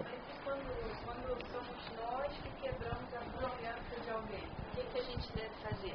Não, se você quebrou a confiança porque o erro é seu, primeira coisa, você tem que ir lá e ver se a pessoa dá uma segunda oportunidade. É filme americano de Hollywood. Não, mas você me dá uma segunda oportunidade, eu mereço, ver como é que é. Esse pedido tem que vir de quem errou. Esse é o caminho. A lógica é isso, né? Valdo, na frase enfática, eu gostaria que você analisasse essa questão da desperticidade teática. Até dá para entender assim, mas com o parapsiquismo mais desenvolvido, é lógico. A desperticidade de uma pessoa, Arlindo, ela pode... Escuta. Uma pessoa, ela pode ser desassediada, permanente, até total. Mas ela não move uma palha em favor de ninguém. É só com ela. Ela se fechou dentro de uma torre de marfim. Eu conheço gente assim. E outra coisa, não está conosco. Eu conheço um homem que é típico. É a cara disso aí, perfeito. Agora, os assediadores nem chegam perto dele. Às vezes tem até medo dele, mas ele é até um cara muito equilibrado. Mas veja, ele não move uma paga contra nada. E outra coisa, não quer saber de ninguém, não quer saber de assistenciologia, não quer saber de nada. Agora, a teática, ela tem que ser autoconsciente, a pessoa é autoconsciente da condição dela, ao mesmo tempo ela vivencia aquilo e vai fazer assistência. Não há uma desperticidade, presta atenção nessa história como eu estou falando, desperticidade real, se ela não for vivenciada pela assistência. Então, a pessoa agora, ela vai ficar livre de todo mundo para ficar só nela, no castelo dela? Não. Ela fica livre de todo mundo para poder assistir todo mundo. Entendi. Isso é que é o certo. Então, ela vai ser uma pessoa menos doente para ajudar o mais doente. Você falou numa condição, que eu não sei se eu entendi bem, de desperticidade, que ela se isola numa torre de marfim, é isso? É. Existe isso? Uai. Lá em Minas Gerais já falaram. Uai, que é isso? Você sabe, uai vem de ruai, né? Agora, os americanos têm uma melhor. Uó! Não é isso? Porque eu estava pensando também o seguinte, a pessoa com mais parapsiquismo sadio, ela tem mais instrumentos também para ela ter confiança em outra, porque ela acessa mais a outra pessoa. Não é isso, ela já começa a ver a aura sem a pessoa falar nada. A coisa melhor que tem é você saber algo a respeito de alguém ou de alguma coisa sem precisar de ter nem palavra verbalizada, quer dizer, sem comunicação oral. Isso é o máximo. Sem você ler nada. Então é a leitura da pessoa, a leitura dos fatos, a leitura do ambiente, a leitura do contexto. Leitura de contexto, como eu chamo, não é só o texto escrito. É a leitura do contexto. É o holopensene. Eu vou a uma casa da pessoa, ninguém precisa falar nada para mim. Eu sou capaz de sair de lá e falar uma opção de coisa para a pessoa. Ou para quem quiser ver. Entendeu? Isso é o diagnóstico holopensene. Eu também sou capaz de ver uma pessoa e ela não falar nada para mim, eu dou o diagnóstico de alguma coisa que pode ter com ela. Isso é parapsiquismo. Porque, por exemplo, tem uma pessoa que todo mundo confia, você vai lá com parapsiquismo e fala, não confio em nada, mas você está mais certo. Sei não, mas aí cada um... Porque acessou um monte de coisa que... Por exemplo, já houve casos assim, sérios, difíceis. Uma pessoa convive com a outra há muitos anos, tem plena confiança nela. Na hora que tem que tomar uma certa atitude que era séria, ela confiou totalmente. Eu não conhecia aquela pessoa. Conhecia esse outro que confiava nela. Eu vi para ele e falei assim, eu não posso ter confiança dentro de mim, você me perdoa do jeito que está aqui. O que eu vi do holopensene não vai dar. Isso já aconteceu não sei quantas vezes na minha vida. Eu às vezes fico calado, tiro até o corpo fora. Não, eu não tenho gabarito, não tenho competência para falar nada. Então fico calado. Mas agora que essas coisas acontecem, acontece. No entanto, a pessoa vivia com a outra, sabia de tudo, das coisas todas, mas às vezes olha só o lado melhor, o tempo todo, tem boa intenção. Outra hora, aquela pessoa que era o nosso intermediário, que era amigo do outro e que eu também confiava, ela é leniente, ela deixa passar, contemporiza demais. Então, isso é uma dificuldade. E há muitos casos que às vezes ocorre isso com a gente. Agora, parapsiquismo é problemático, não é sempre. Você podia explicar extrafisicamente que essa coisa, isso aí vai ser muito mais potencializado, esse acesso. Eu contei aí para vocês que agora faz 10 dias aconteceu um caso desse aí comigo. Fui vendo a pessoa assim e vi. Tinha uma outra que já me conhece, que estava perto, falou assim, não, eu vi que você, a hora que você viu a pessoa, você mudou. Primeira coisa, às vezes não sou eu que faço isso. Você sabe aquele negócio do submarino, quando bate a sineta dentro, que tem um perigo a bordo, alguma coisa que está lá, e o cara está debaixo d'água. Então fica, não, aquele negócio. Eu tenho uma coisa parecida com isso. Se eu chego, tem as energias negativas, aquilo bate. É uma sinalética. É aquilo que aquela mulher falava para mim. Não, pisou na ponta da minha saia de noiva, eu sinto. Você sabe que noiva, às vezes, tem uma saia que tem um rabo de muitos metros. Se pisar na ponta, a pessoa sente aqui. A pessoa estava certa, essa mulher. É assim que a gente sente. Então, a hora que entrou, desequilibrou o seu holopensene. Então, acabou. Aí tem alguma coisa. Aí a gente vai sondar. Você me dê 5 minutos, que eu já sei alguma coisa. Entendeu? Agora, veja, a vida inteira sendo assim, com tudo quanto é gente, todo lado, o tempo todo, sem exceção, você acaba vendo. Agora, veja, isso tudo é uma responsabilidade enorme. Porque você está definindo, às vezes, destinos das pessoas. Chega uma pessoa, mostra uma dessas, e fala assim, ó, nós estamos querendo agora fazer uma grande sociedade, vamos até mudar, vamos fazer uma coisa enorme. O que você acha? Eu sempre conto aquela história do meu amigo, que era de Brasília, e ele chegou, era muito amigo meu, tinha uma das maiores empresas de turismo em Brasília. Então, ele me visita em Ipanema, e todo alegre para me falar, fala, não, eu tenho uma coisa para te contar, que eu estou feliz da vida. Eu vou, e falou aquele lugar lá, que eu sempre falo, né? Eu vou para lá, e estou muito feliz que a vida vai ser Fernando de Noronha. Que vai ser o máximo que eu vou poder trabalhar, que vai ser tudo. Então assim, vem cá, você, com todo o seu parapsiquismo, toda a sua experiência de turismo, você caiu nessa. Valdo, eu vendi tudo que eu tinha, passei tudo, já passei o dinheiro para lá, já estou abrindo uma conta e não sei o que, já vou para lá. Assim, olha aqui, eu não quero te desanimar, não. Longe de mim, você sabe, você me conhece há muitos anos. Essa pessoa é mais velha do que eu. Mas já me conhecia há muitos anos, tudo isso. Você pode estar muito entusiasmado demais. Está parecendo uma criança. Quer ver a sua maturidade, sua idade, tudo. Então, eu queria só te pedir, ó, menos, abaixa o facho aí. Abaixa um pouquinho isso aí.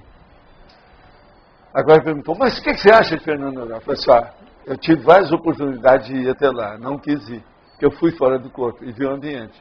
Você vai ver. Eu só te peço uma coisa, que você durma em paz quando você chegar lá. Uma semana depois está de volta.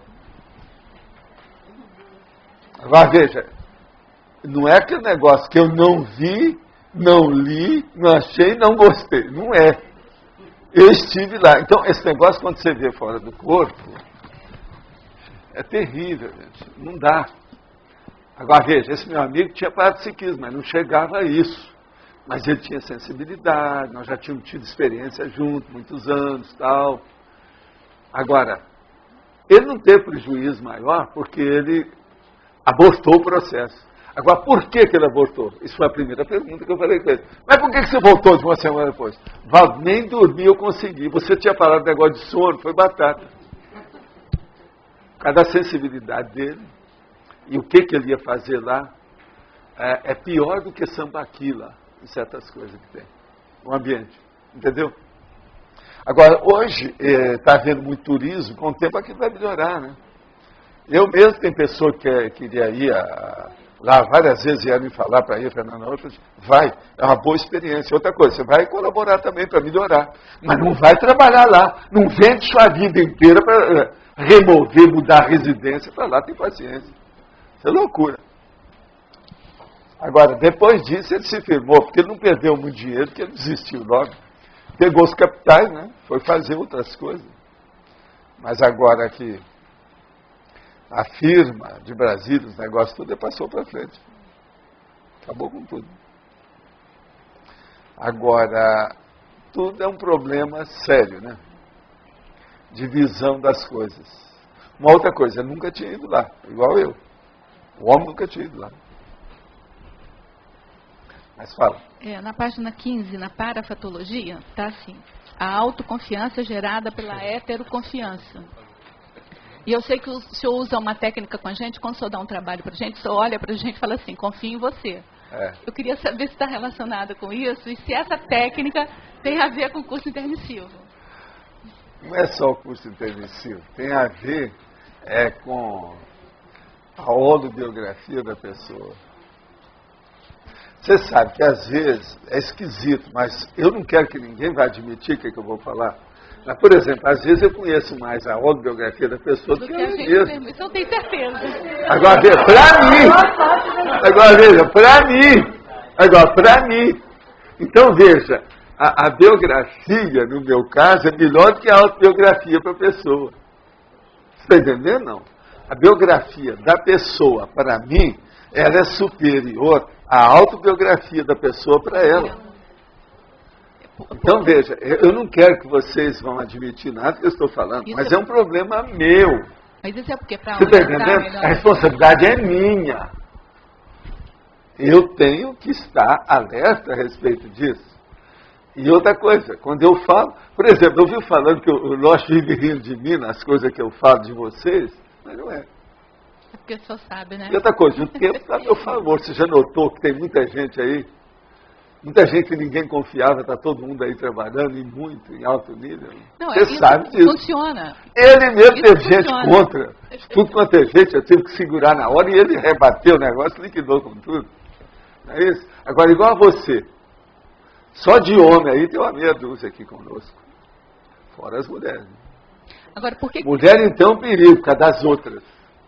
O negócio é pior ainda, por causa das outras. Agora, independente da técnica, né, que o senhor usa, que é o parapsiquismo, o senhor vê assim, a holobiografia da pessoa... Eu vejo aquilo que a pessoa já fez nessa vida, né? O fato de o senhor ter colocado... colocado... Também é muito sério, você vê o que ela já fez. Sei, entendi. Quem fez o mais, faz o menos. Faz o menos. Aqui, ó. Tá. Quem fez o mais, faz o menos. Não!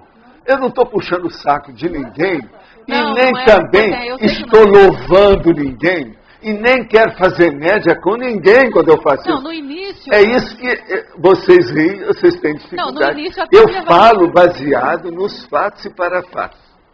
Quase sempre é mais nos parafatos, nessa questão. Não, vocês riem por causa de outras coisas. Às vezes eu falo, não, fulano de tal é bom por causa disso. Todo mundo ri. E o negócio é esse, com o passar do tempo a pessoa mostra que é boa mesmo. Ela mostra os feitos, as façanhas, os fatos, as conquistas, as realizações. Isso é muito sério. Agora, você falar isso antes, e vocês riem, vocês estão errados. Não, mas a hora que vocês eu não posso falar pelos outros, mas eu nunca ri do que você falou. Não, às vezes vocês riem. Não, senhor. Já ouvi isso. Me perdoa. Você falou de alguém e tal. Não. Que isso? Queria que você segura a informação do que a gente queria. Agora, eu mas como, a gente não tem maturidade. Como sempre eu estou de bom humor, mesmo falando brabo aí, ou sério, ou batendo na mesa, eu estou de bom humor, a turma leva a coisa na brincadeira. Mas às vezes eu estou falando sério. Sobre o lado bom da pessoa. E é uma dificuldade. Ela não leva a sério. Há um descrédito sobre o assunto. Entendeu o que quer dizer? Há um descrédito. Mas, professor, aqui, só um instantinho aqui. Mas assim, essa autoconfiança gerada pela heteroconfiança, estar na patologia, o que significa isso? Deixa eu só te dizer, não é isso. Por exemplo, eu não conheço o general Heleno. Como é que eu estou falando? Se ele fosse candidato, eu ia votar nele. Isso é heteroconfiança. Eu não conheço ele pessoalmente. Eu estou dando um exemplo daquilo que eu falei aqui hoje. Tá. Agora, por quê? Eu também não estou analisando só a pessoa dele. Eu estou analisando o contexto do Brasil, daquilo que eu posso entender hoje. Aqui dentro vamos dizer, do meu buraco, o meu mirante pequenininho, de examinar essa realidade. Isso é outra coisa. E outra coisa, eu conheço, são várias pessoas que eu perguntei a respeito desse general há muito tempo.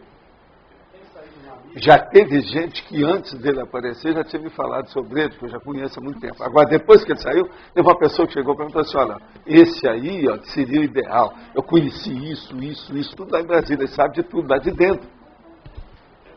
Pois é, Márcio. Professor? Agora esses dias, né? Aqui à esquerda, aqui 90 graus. Eu ia fazer a mesma pergunta aqui a Rosa, e tem uma segunda metade que ela não fez. Essa questão extrafísica da heteroconfiança e da autoconfiança é que faz lá a questão da exemplologia da confiança incompleta, ou seja, se a pessoa ainda não é desperta, não tem a visão extrafísica do contexto, ela nunca vai ter uma confiança total, não chegaria no, sei lá, às vezes top, ela não vai ter não, porque precisa de vivência, né? E a vivência às vezes precisa de parapsiquismo. O problema todo, William, vamos pensar só uma coisa. Quem vive nesse corpo, nessa dimensão, está aqui, por favor, e vamos dizer, numa dependência total do corpo, da respiração, do oxigênio, essa coisa toda. A nossa condição, ela nunca é completa. Não há perfeição por aqui. Há sempre a deficiênciolândia, como eu chamo, a imperfecciolândia. Então, a partir de uma condição dessa, se você pode pelo menos olhar um pouquinho, suspender, sabe, a cortina e ver lá fora o que tem, já é alguma coisa. Está entendendo? Isso já ajuda. Por isso que eu falo o processo de parapsiquismo nesse caso. A confiança aumenta. Então, por exemplo, eu, no Instituto, por exemplo, é mais de uma dúzia de pessoas que, se deixasse para os responsáveis, na liderança dos departamentos, todo mundo estava na rua imediatamente. Todo mundo lá sabia, você pode perguntar para o mais antigo lá, o último que dava o conta em alguém era eu. Eu sempre dizia, não, esse cachorro tem os dentes muito bonitos, que é o cachorro podre que está lá se desfazendo no cadáver. Eu sempre olhava que tinha os dentes bonitos ainda. Você está entendendo como é que é? Isso é de Agora, origem eu não vou extrafísica? citar os nomes aqui, mas olha, é um monte de gente que eu segurei. Aqui foi a mesma coisa, aqui, ó, no CAEC, na época da cooperativa. Agora, teve gente que vocês devem conhecer, tem umas 2, 3, 4, 5 pessoas, sei lá quantas, que eu mesmo pedi para ir embora. Por quê? É preferir ficar à distância para a pessoa não cometer algum deslize maior que ia piorar a interprisão grupo kármica dela. Aquilo é ideal. É preferir ficar à distância. Já tinha acontecido coisas demais, está todo mundo contra. Quando a pessoa começa a bater de frente com todo mundo, como é que faz? Não há ambiente para ela. Tem coisa que só recupera no outro corpo, noutra vida, no outro contexto. Se chegou nesse limite, eu entro lá para ajudar a pessoa, porque é o jeito. Uma outra coisa, ninguém morre. Se a pessoa vai embora, a consciência não vai desaparecer.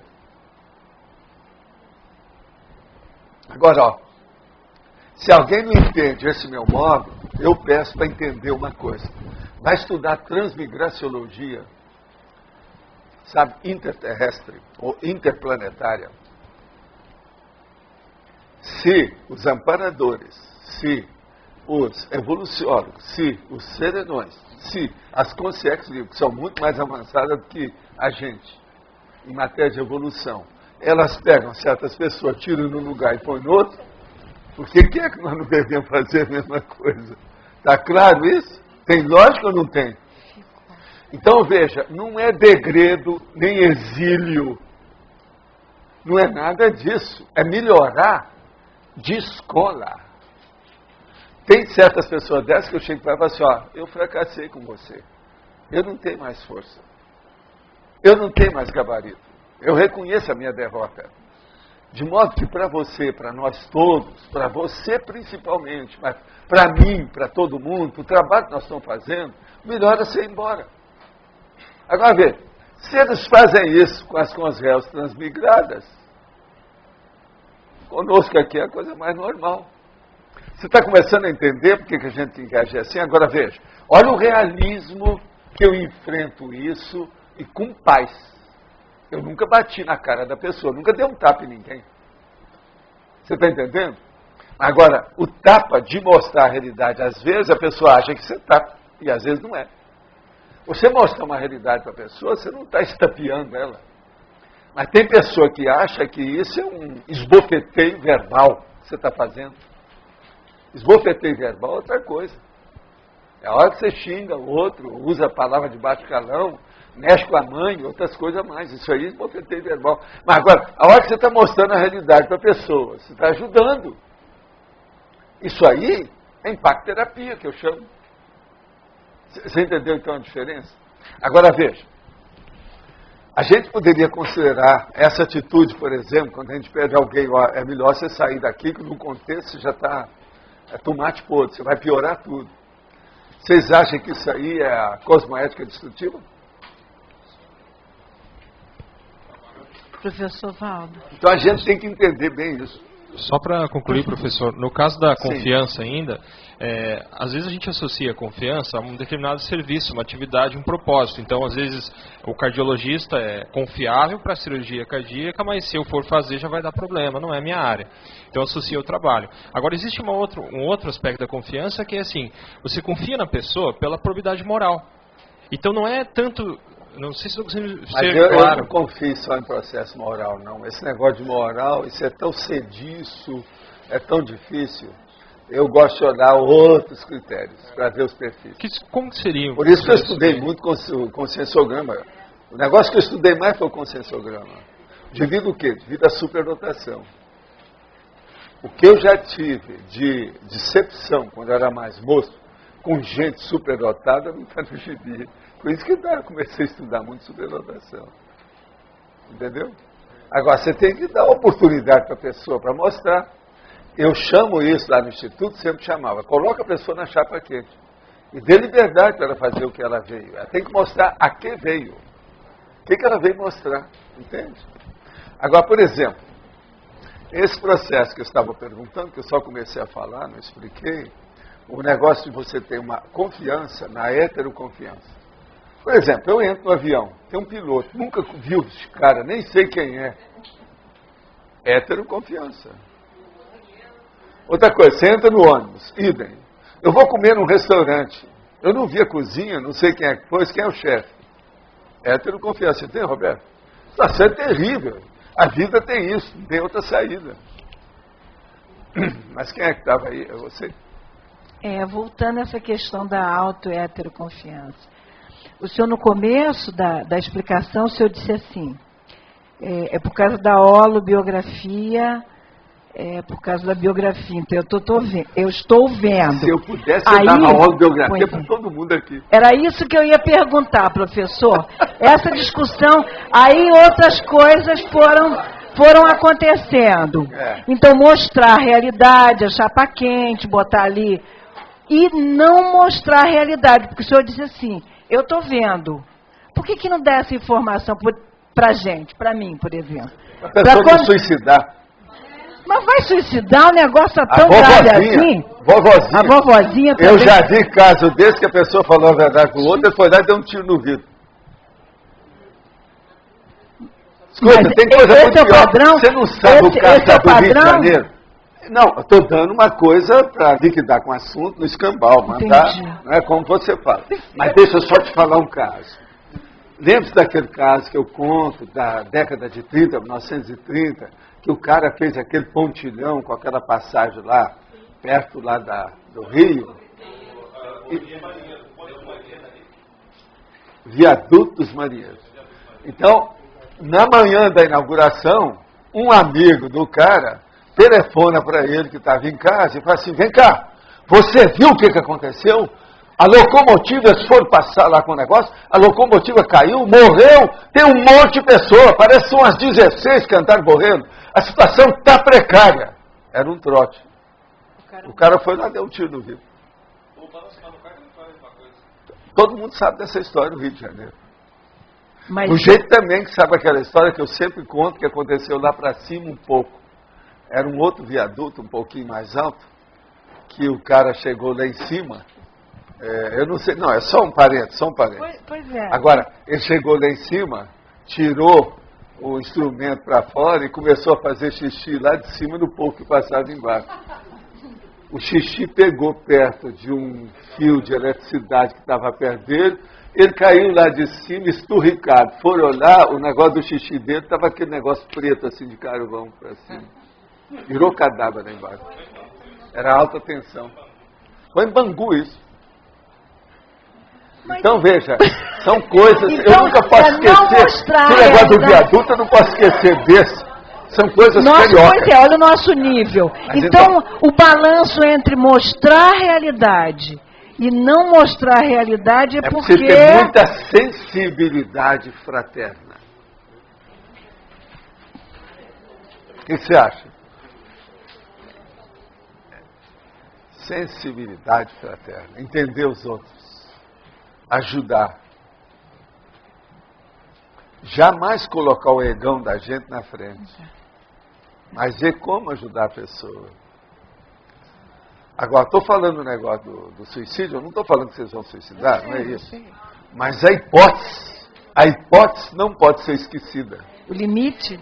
Nunca se sabe. Sabe lá? Não, se você chegar e não dar uma saída para a pessoa, você ergastulou a pessoa. Você colocou ela numa masmorra e fechou. Você emparedou. Empalou. Bolas. Isso é o Drácula. Você não dá saída para ela. Ela fica desesperada. Às vezes ela tem uma confiança enorme em você, de muitos anos, muitos fatos que aconteceram. Você agora vai destruir a pessoa ali na hora? Não tem jeito. Agora, gente, eu vou responder mais 2 perguntinhas, pode ser? Como vamos chegar ao consciência se ainda estamos tão preocupados com a etimologia das palavras a esse nível que chegou a discussão? Não. Essa pessoa está boba. Calma. Vocês estão bobeando. A pessoa está bobeando. Nós temos que debater todas as coisas que ocorrem. A ciência não pode excluir nenhuma ideia, fato, condição, realidade do cosmos. Seja de forma ou seja de conteúdo. A ciência materiológica que está aí, ela está errada porque ela afastou a consciência do estudo. Ela devia estudar a consciência. O cientista devia estudar a si mesmo. Nós não podemos fazer isso. Todo assunto aqui, ele tem sua qualidade. Uns são mais nobres ou mais pobres do que outros, mas eles existem. Pode fazer uma relação entre confiança e intencionalidade? No caso, entendo que a intenção do que o professor escreveu vale mais do que qualquer etimologia. Não, o processo isso não adianta. Uma pessoa, por exemplo, ela pode ter confiança, pode ter uma boa intenção, mas se ela não tem competência, não adianta nada. Uma outra coisa, se ela escreveu também e ela não tem confiança naquilo que ela escreveu, ela também não vale nada. Eu, por exemplo, na hora que estou defendendo o meu texto, mostra que eu tenho confiança naquilo que eu faço, que eu não nasci ontem e nem estou brincando com isso. Como diz os caras lá, não, o Valdo é uma pessoa séria. Ele mexe com essas loucuras todas, mas ele é um cara sério. Agora o outro que teve aqui o ano passado, agora no fim do ano. Não, o Valdo, tudo dele é mega, mas ele não exagera. Em parte o cara falou, me deu aí o que eu sempre tentei ser. Você está entendendo? Essa pessoa me conhece faz 50 anos. Por favor, comente sobre o aprofundamento da autoconfiança intelectual. Olha, a autoconfiança intelectual, ela acontece com o aumento da bagagem de cognição da pessoa. Se a pessoa não aumenta essa bagagem, ela não vai ter confiança. Então, a primeira coisa que a pessoa deve fazer é procurar aquela linha de conhecimento que ela não está muito afeita, que ela estudou pouco, que foi uma lacuna na formação escolar, ou educacional, ou cultural dela. Então ela procura estudar alguma coisa ali dentro, para ela se assenhorear daquilo, isso vai aumentar a confiança no problema do convívio com as outras pessoas. De modo que a autoconfiança intelectual é um processo de mais leitura, de mais registro, de mais laptop, de mais escritório, de mais, vamos dizer, grafia, se for possível, grafar as coisas, registrar. E outra coisa, melhorar a biblioteca pessoal, melhorar a inventariologia do material que a pessoa tem, a fatuística dela, aquilo que ela conhece, melhorar, por exemplo, a bibliografia daqueles temas que ela conhece. Enfim, fazer um estudo mais aprofundado, que não seja tão perfunctório ou superficial, mas ter uma certa essência maior dentro do assunto. Esse é que é o problema do aprofundamento da autoconfiança intelectual. Por exemplo, outra coisa que o povo me pede muito, aproveitando a onda, eu estou indo no vácuo da mesma ideia, é o seguinte: a turma, às vezes, não tem muita autoconfiança parapsíquica. Então é por isso que a gente registra. Olha o EV, vai aos laboratórios. Nós fizemos laboratórios que é justamente para aumentar a autoconfiança parapsíquica das pessoas. Então, veja, o laboratório é a mesma coisa do processo intelectual. A pessoa tem que estudar, tem que trabalhar, tem que ver. Vocês veem que todos os laboratórios têm um kit técnico lá dentro para a pessoa ver como é que é. Os laboratórios, esses aí, 16 deles, são individuais, são pessoais, não tem ninguém junto. É só amparador ou assediador extrafísico, ou uma concenera, ou qualquer coisa. Mas a pessoa está sozinha fisicamente. Isso, então, é muito importante para ela crescer lá dentro. Essa autoconfiança, então, parapsíquica, nunca a gente deve esquecer que também não. Ela é mais ou menos dentro da mesma linha do processo intelectual, mental, somático. Está mais ou menos claro isso aí, eu acho, né? Para responder para o homem. Tá certo? É uma senhora que perguntou. Professor Waldo. Sim. Eu queria voltar a esse conceito da frase enfática que o senhor coloca da confiança integral. Eu já vi algumas situações, o senhor falando assim para a pessoa, você já atraiu minha confiança, mas você vê, eu continuo agindo com você da mesma maneira, nada mudou. Esse tipo de comportamento que o senhor faz parte então dessa confiança integral? Faz, mas aí há um conceito que seria bom a gente anexar, que eu não posso deixar de falar. Sabe o quê? Não é nada disso. É o limite da pessoa. Você já viu que ela chegou, aquele é o limite dela, você não pode esperar muito mais do que aquilo. Num caso desse, você deve ajudá-la dentro daquele limite para ver se ela sai. Mas por enquanto ela não vai sair tão cedo, porque ela já chegou, já bateu no processo. Então ela tem que produzir naquele nível. Você está entendendo? Agora, a gente sempre insiste um pouquinho, mas não pode forçar a barra. Agora, o processo é o limite. Porque eu acho que é uma falta de generosidade, de compreensão, até de fraternidade, se você força uma pessoa além dos limites que ela já chegou. Ou daquele limite específico, dentro daquele contexto, daquela linha de pensêmica, entende? De manifestação. A gente tem que respeitar aquela pessoa nisso. E não se pode esperar muito, não. Agora, veja, isso de você não pode esperar muito dela, é aquele nível. Mas você não quer dizer que você vai julgar a pessoa fora, não é isso. Vai dar um crédito. Ela fica com você, ela continua com o crédito. Se fosse assim, eu estava perdido com os amparadores, eu não teria assistência de jeito nenhum. Não fica pensando que eu ia falar de vocês, não, estou falando é o meu caso. Senão ele vai rir lá de mim. Entendeu? Eu acho que os amparadores, você sabe, é aquele negócio dos 3%, que eles relevam, a relevalidade. E essa é a técnica, então, do confiar desconfiando, quer dizer, dá um crédito, mas reconhece, procura reconhecer o limite da pessoa sem exigir muito acima daquilo. O processo todo é esse, entender, compreender. Você não vê se tem lógica nisso? E tem cosmoética. Esse é um problema, é um modo de viver a vida, né? Você está vendo, tudo é a técnica de viver, né? Tudo é o problema da, vamos dizer, etologia cosmoética. Agora, essa questão do limite que o senhor fala, o parapsiquismo ajuda muito nisso, porque o acesso, como o senhor falou, a questão da holobiografia, você já vê que a pessoa não muda muito. Se ele é cosmoético e tem mais lucidez, e ele é pessoal, sai de baixo, ele ajuda em qualquer coisa. Sim, mas, por exemplo, nesse caso específico a gente está comentando, que o senhor falou pontual assim para algumas pessoas. Não, fulano, pessoas até conviveram muito com o senhor. O senhor já traiu minha confiança, mas você vê, eu não mudei nada, continua a mesma coisa. João Aurélio, por exemplo, sabe dessa história que eu vivo falando, desde lá das coisas do Rio, Suzano, desde o centro da consciência contínua. A coisa mais séria que a gente tem que ver são os perfis das pessoas. Esse perfil, a gente pode acessá-lo através do problema do conscienciograma, a ficha conscienciométrica da pessoa. Agora, quando você tem o perfil da pessoa, isso aumenta a sua confiança. A pessoa já apresentou trabalho naquela área. Então, acabou. Ela tem um currículo. Esse perfil é o currículo. Agora, uma outra pergunta. O senhor comentou ali com o William que a questão da moral é muito sediço, que o senhor não se baseia muito nisso como um critério. Essa moral comum que tem por aí... Você já pensou a moral do PP, que eles falam tanto? Olha só como é que ela é. Vai confiar nisso? O senhor mencionou que você utiliza outros critérios, né? Não só a moral. Que critérios são esses?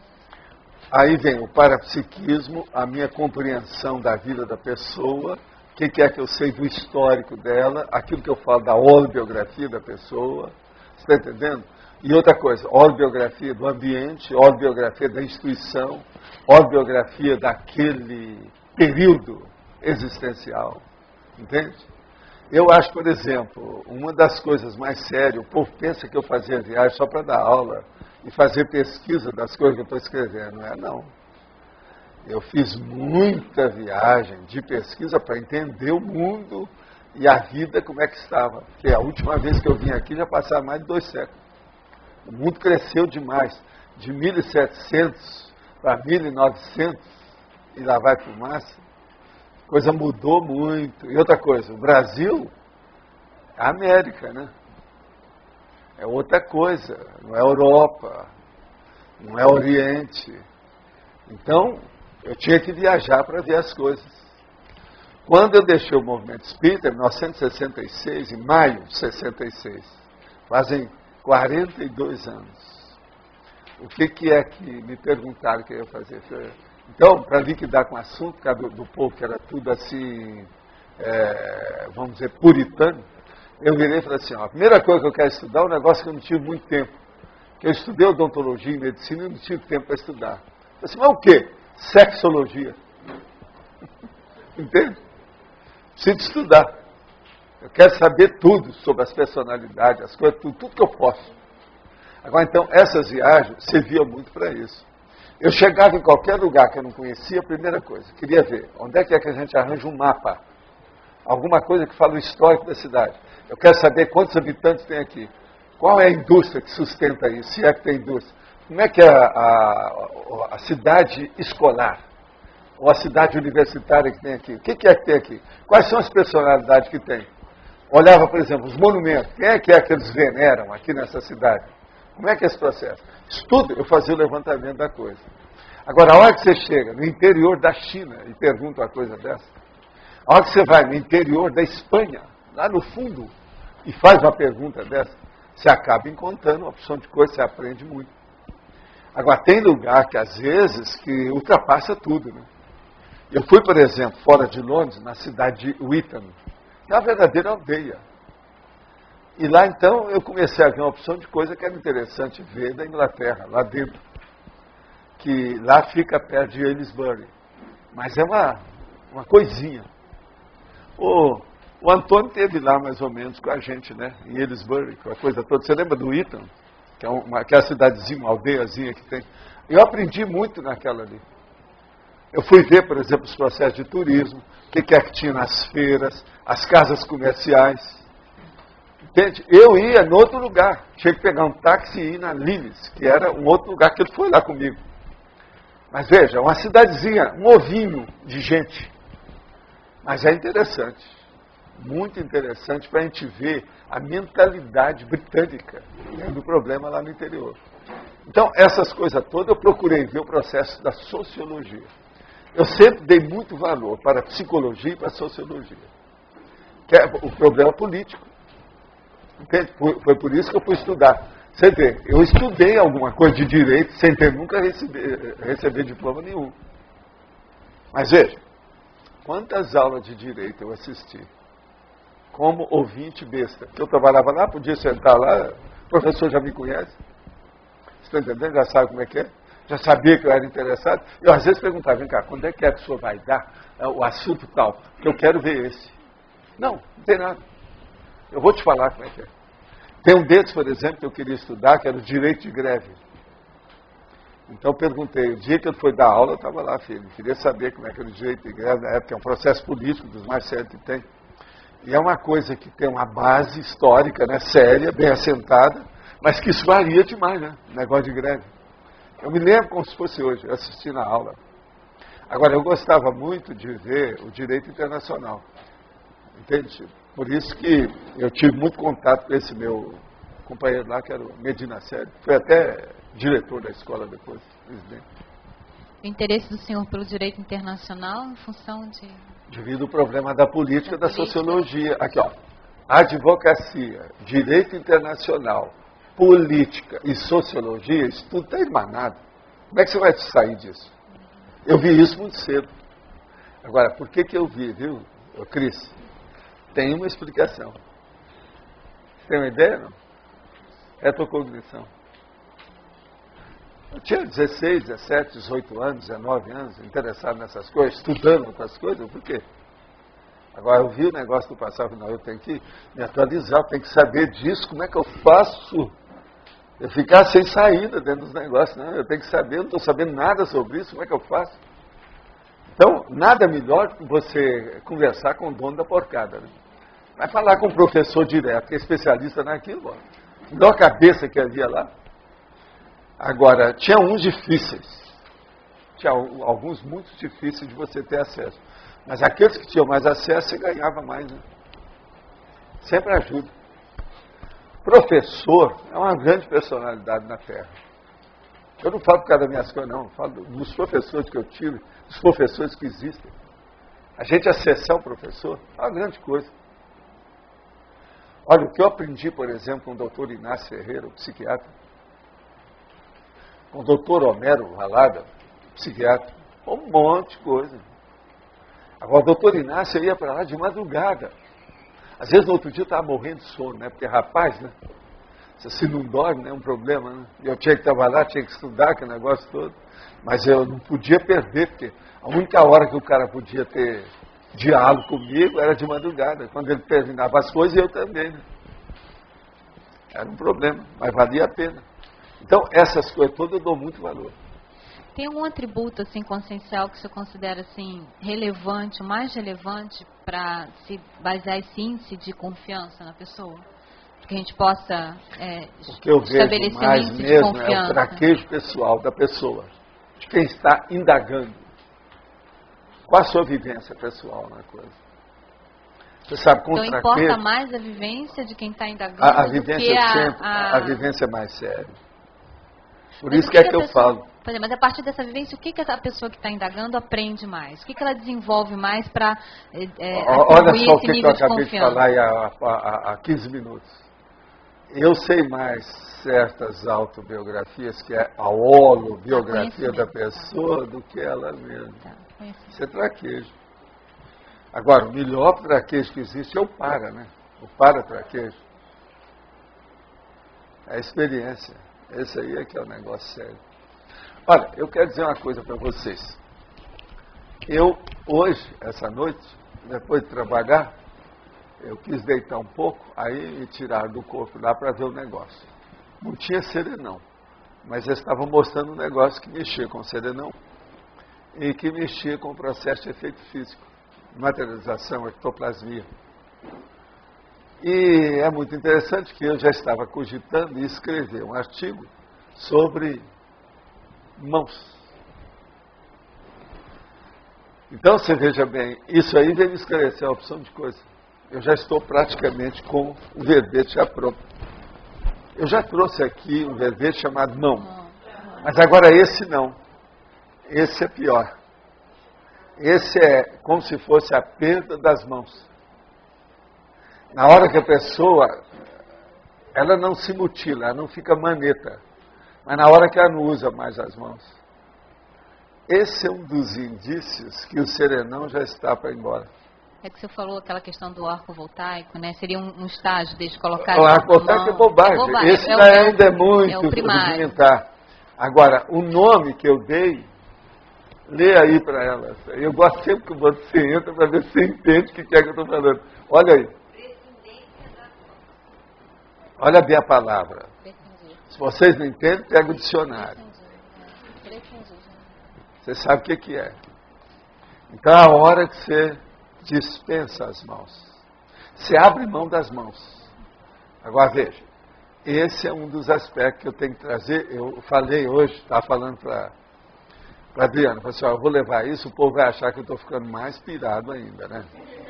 Mas eu acho que vocês já estão entendendo o que é isso. Depois, vão ver depois com o verbete aqui, vão debater o verbete depois, com calma, por isso que a gente traz para debate mesmo.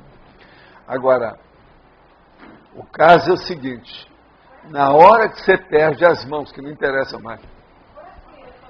Hein? Essa? Qual é a especialidade da prescindência? É a manossomatologia que eu vou colocar. E é homeostática? É. Porque no final, algumas doenças fazem você parar de... Não, isso é patológico. Né? Esse é prescindido. A gente não quer ter uma mão doente. Então, macrosoma idiota. Mas só que tem que o serenão idiota é tudo. Agora, o que eu quero dizer... Ele prescindiu do por sono exemplo, todo. Quando é que o serenão começa a mostrar que ele já está dominando as coisas, que ele já está começando a dar tchau para a gente? É a hora que ele não precisa de usar mais a mão. Mais o corpo, né? Ele materializa o processo lá na frente, ele faz o fenômeno, por exemplo, da elongação, ele mexe na ectoplasmia, é a monja que faz assim, liquida com as armas. Vocês estão começando Mas a somos entender? nós, Ele não né? precisa de usar mais a mão. Professor. Porque a mão é uma coisa muito importante. Gente, para desenvolver o parapsiquismo da energia, a primeira coisa que você sente é nas mãos. Depois é que vai para a cabeça, mas o negócio é aqui. Se a pessoa não começar a sentir isso, ela é grossa, casca grossa, grossura total. Não tem jeito. Pelo menos isso tem que sentir, você está entendendo como é que é? Então veja, é mão. Outra coisa, o que é que vocês usam mais? Eu não estou falando do Arlindo, que não está aqui mais, ou do italiano, que vai a Roma, né? Professor, por que esse verbete é para gente... Já que às vezes é a holobiografia da gente, a gente não pode saber. Como que... Mas esse aqui pois você pode saber isso que é o não serenão. Seria uma matrologística, né? Estuda a serenologia. Agora, nós já precisamos começar a mexer com isso. Do jeito que eu tenho trazido esse processo de fenômeno, esse aí eu preciso trazer. Não é agora, mateologístico, ou já é... Não, já isso aí eu já vou mostrar a opção de fatos. Tudo. Pois eu biografia a gente não está aguentando de vez em quando. Serenão, né? Só para fazer eu pensar. Eu te recomendo uma coisa. Você já trabalhou muito com os laboratórios. Volta ao laboratório da retrocognição. Acho que você está vou fazer uma imersão. Já veio a ideia. Retrocognição. Retro e paragenética. Eu vou fazer um mês, toda segunda-feira aí. Ela está no ponto. Veio assim, mas já muito assunto, isso é bom. Tô no fluxo, né? Você está madurinha. Já tá? Ai, que... Posso ter confiança em mim? Posso ter confiança em mim?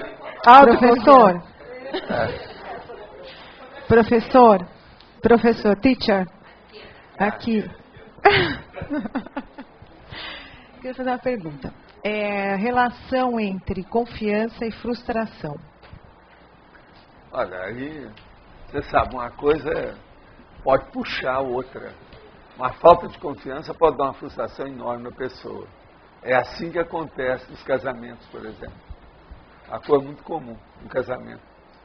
O noivado é uma coisa, o casamento é outra. Depois de um ano, às vezes a pessoa tem uma frustração enorme, porque não é aquilo que ela pensava. Ela teve uma confiança enorme, depois ela perdeu a confiança. Isso tudo tem relação. Mas agora, são coisas bem definidas, né? Diferentes, né? Outra pergunta, aproveitar. Às vezes nós podemos falar assim, às vezes a pessoa é muito desconfiada, altamente desconfiada, né? Sim. Tudo ela às vezes acha que, puxa, a pessoa está aprontando alguma coisa nesse sentido. O que isso aí essa alta geralmente é uma desconfiança? paranoia. A pessoa já entrou, ela está sempre paranoica quando o negócio é exagerado. Isso é muito comum. É a semi-paranoia. Isso aí a pessoa não deve ser assim, porque senão cria problema para ela. Ela, às vezes, está mais doente do que parece. Se examinar. Nós não podemos ver a vida com óculos escuros. Entendeu? Tem que ver com óculos bem claro, o olho bem aberto, céu claro, porque senão está danado. Senão a pessoa entra na sinistrose, na fracassomania, entende? O derrotismo. Tem vários nomes para isso que eles usam, né? Isso é patológico. Não, é evocação. Aquilo que você pensou ruim, vem tudo para você, a gente evoca. Sempre tem um revertério, nesse caso. Tudo que a gente procura, a gente acha. Agora, precisa de ver o retorno. Se a intenção é boa, você tem um retorno bom. Se a intenção é ruim, você tem um retorno mau. Se essa pessoa está pensando só o aspecto negativo, ela vai viver com o negativo. E as coisas todas vão canalizando para isso. Ela vai olhar um filme, só dá filme de terror, filme de morte, filme de matança. Ela vai ver um livro que uma pessoa trouxe, vai ter tudo negativo dentro daquilo. E por aí vai. Ela evoca, ela atrai. Isso aí é o rapport que chama. A vida é assim. Agora, se você começa a pensar uma coisa boa, vem uma opção de coisa boa para sua mão. A vida é desse jeito. Tem gente, pode falar aí, ó, você está sem palavra.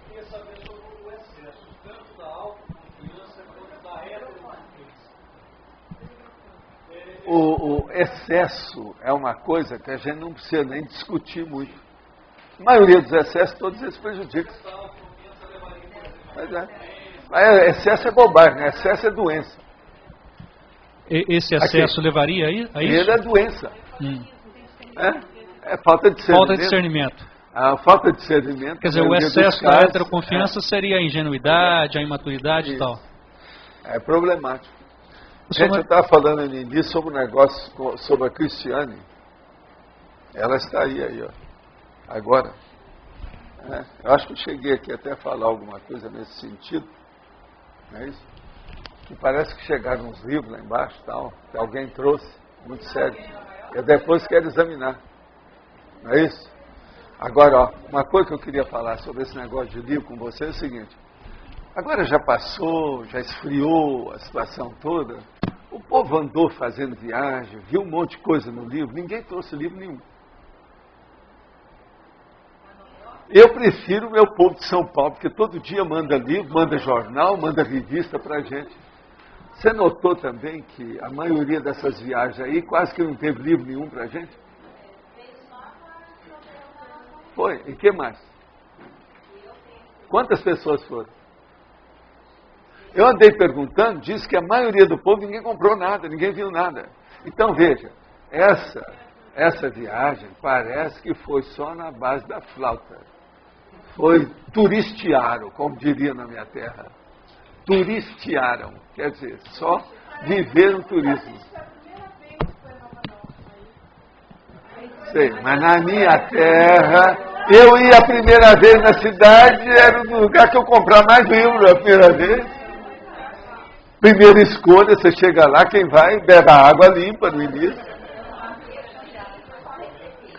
Mas, César, você esteve nessa história? Não, né? Mas, olha, vocês estão entendendo o que eu estou falando em matéria de livro? Eu vi aqui logo chegar, está todo mundo muito entusiasmado, agora já esfriou o processo, vão ter outras viagens amanhã. Eu não sei o que fazer, mas eu acho que talvez era deixar o Hernandes com um rabo de tatu na mão. Para quando o povo chegar, vamos ver, o que você trouxe? Gente, nós estamos aqui com essa situação toda. Agora, outra coisa, o que eu queria falar para você, viu, que eu estava atrás, é o seguinte. Tem um nosso amigo aí que trouxe 81 dicionários. Nós já passamos dos 5 mil agora, né? Nós já passamos dos 5 mil, para valer, hein? Tá lá. Foram 91. Dia 29 de abril de 2008. Tem mais de 5 mil dicionários. Então agora tem 5.050. 5.050. Então tá. Foram 91, professor, 91 não. Você tem acompanhado o processo de dicionário, né? Um outro que eu coloquei e pedi para fazer estudo é o Roberto. O Roberto está estudando muito o dicionário lá dentro. Todo dia está lá, o homem está uma fera. Mas olha, fala aí, você queria falar alguma coisa. Não, professor, eu quero fazer mais uma pergunta, assim. Sim. Você sabe que um monte dessas perguntas que o povo fala, que eu não falo quem é, um deles é ele, não. Eu já falei que ele não faz nada. Quando ele vai para lá, ele só fica fazendo perguntas. Quem dera se tivesse tempo, né? Quem dera se tivesse tempo para poder estar acompanhando as tertulias online. Não dá. Infelizmente não dá. Tem diferença no fuso horário e tudo mais. Pessoal, mas por que as pessoas têm dificuldade em reconhecer e assumir os seus trafores, os seus talentos? Orgulho. Prepotência Esse mesmo. É o pior. O pior é o orgulho. Né? O orgulho é quem cria isso. Agora, tem mais nada no meio. A base do orgulho, vamos dizer, o pai do orgulho é o egoísmo, mas o processo todo lá no fundo é orgulho. A pessoa, então, esse orgulho às vezes é confundido com amor próprio, com autoestima, que não é a mesma coisa, você sabe. Sim. E mas tem alguma técnica? O povo não tem muita noção disso. Tem alguma Esse técnica? É o motivo que no centro da consciência contínua e no instituto, eu recomendar para a maioria das pessoas estudar psicologia. Psicologia. Porque a pessoa vai ser a primeira paciente, cliente, freguês, vai ser ela mesma. Devido a esse processo de confundir autoestima, tá entendendo? Amor próprio, orgulho, com vaidade. Isso aí é difícil. Agora é da natureza humana, nós temos que entender os outros. Isso aí está misturado com aquele temperamento que o senhor mencionou uma vez aí, tá? Não, o temperamento é que faz isso. A base de tudo. A pessoa tem que mudar. Agora, Geraldo, a coisa mais séria que tem é a higiene consciencial que falta. Se uma pessoa começa a fazer higiene consciencial, ela supera isso aí. Mas até ela entender, e depois de entender, ela decidir fazer alguma coisa. Por quê? É um processo de trabalhar dia e noite. É aquilo que a pessoa pensa. Higiene consciencial é isso. Eu tenho que melhorar a minha pensanidade, autopensanização, modo de raciocinar. Não posso ficar assim. Por isso que eu falo muito aqui em retilinearidade, do pensene, de pensar. Isso é seríssimo, é a base de tudo. Agora veja, quais são as doenças que derivam daí? É um monte delas. É preciso ver se a pessoa já não está com a doença. Senão você está vendo só a ponta do iceberg, lá no fundo está muito pior. Por exemplo, às vezes ela tem um processo muito sério, psiquiátrico lá no fundo, que o problema do orgulho é apenas uma capa. Lá no fundo tem um processo, às vezes, genético muito pior. Examina bem isso do ponto de vista psiquiátrico. Então nós temos que entender também o doente em si e ajudar. Entende? Tem pessoa, por exemplo, que ela vai visitar um médico conforme a especialidade, aquilo liquida com o amor próprio dela. E ela não está com câncer, não está com nada não. A coisa toda. Mas ela já cria um problemão só de visitar um médico. Eu sei por causa do meu processo de clínica interior, aquela situação toda. Entende? Por exemplo, psiquiatra, então, já fica ofendido. Só que, o que ela está falando? Só de indicar para o psicólogo. Então, isso tudo, o que é? É orgulho. Isso aí pode ter reflexo também de paragenética? Sempre é. Não é que pode ser. Sempre é. É aquilo que eu falei aqui, a autobiografia das pessoas. É a paragenética. Entende? É o passado. O nome da paragenética tem outro nome que eu dou, é retrogenética. É a genética que vem de trás. É mais antiga. Tem lógica para você? Lógico que tem. Mas o que você queria falar, Cris? Não, é isso mesmo só. Não, a Cris aí. Aí, ó, eu tenho aí Não, tinha um comentário de antes e agora me veio uma pergunta. Não, a gente não está cobrando nada. O comentário de antes a respeito dessa viagem é que livro realmente só veio uma enciclopédia. Mas a verba da viagem é destinada para a enciclopédia. Então também deve ser lembrado. Mas não é isso que eu estou falando. Eu sei, é do livro. Eu estou falando da pessoa em si, o viajante. Eu sei. O new-iorquino. A pesquisa. O new-iorquino, quer dizer, ele é novo, new.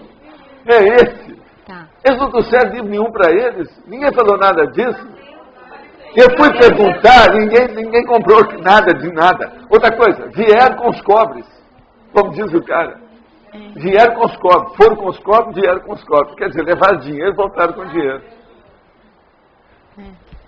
Voltar para comprar uma roupinha, uma bobaginha, mas o livro mesmo, ó, aqui. É isso que eu estou falando. Você sabe, eu, na minha condição de avô, uma opção de gente aqui, eu acho que eu tenho autoridade para falar alguma coisa disso e posso falar, tá certo? Essa viagem para mim foi muito boa, mas veja, na fritada dos ovos, tem lógica isso que eu estou falando, Hernando? Tem lógica isso? Ô, Sérgio, tem? Você que conhece bem essas coisas. Posso falar, eu fui Você trouxe algum livro? Trouxe. Quantos? 3. Ele está salvo, tá bom. Escapou de boa, o tombo te salvou. Agora eu queria fazer a pergunta em cima do que você estava esclarecendo ao Geraldo a respeito da paragenética, esse núcleo aí da questão paragenética. Lá no fundo é a base, o passado, a afinidade com baratrosfera, que é, né, a raiz de tudo. Como que hoje, assim, você falou, um trabalho diário de higiene mental. Como que a gente pode mexer nesse núcleo, assim, dentro da gente baratrosférico? O negócio é anotar tudo, fazer esses registros, melhorar a agenda e a pessoa estabelecer prazos, curto, médio e longo prazo. É o processo da conscienciometria, é o conscienciograma. Mas agora, de uma maneira da RECI e não da RESEX.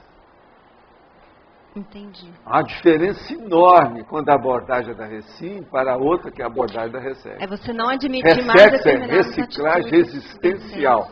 É o contexto, a vida da pessoa, aquela coisa. Agora, a RECI, a intraconsciencial, é só dentro dela. O negócio é o dentro, é o íntimo. É o inner, em inglês, chama inner. Esse é que é o brabo. É o mais íntimo do íntimo do íntimo. É aquele verbete que eu falo da intraconscienciologia. Esse é que é o difícil. Entende? Você não admite mais determinados pensenes, atitudes, impulsos? Não, é a conduta da pessoa, a técnica de viver, o modo de ser. Não é? Agora eu vou aproveitar aqui que está no finzinho. O aumento da autoconfiança não estaria diretamente ligado com os êxitos alcançados que novamente inflam a confiança em um processo que se autoalimenta? Ou apenas através do processo pensante podemos nos tornar mais confiantes? Olha, você tem toda a razão, esse aumento da autoconfiança pode ser sim baseado nos êxitos.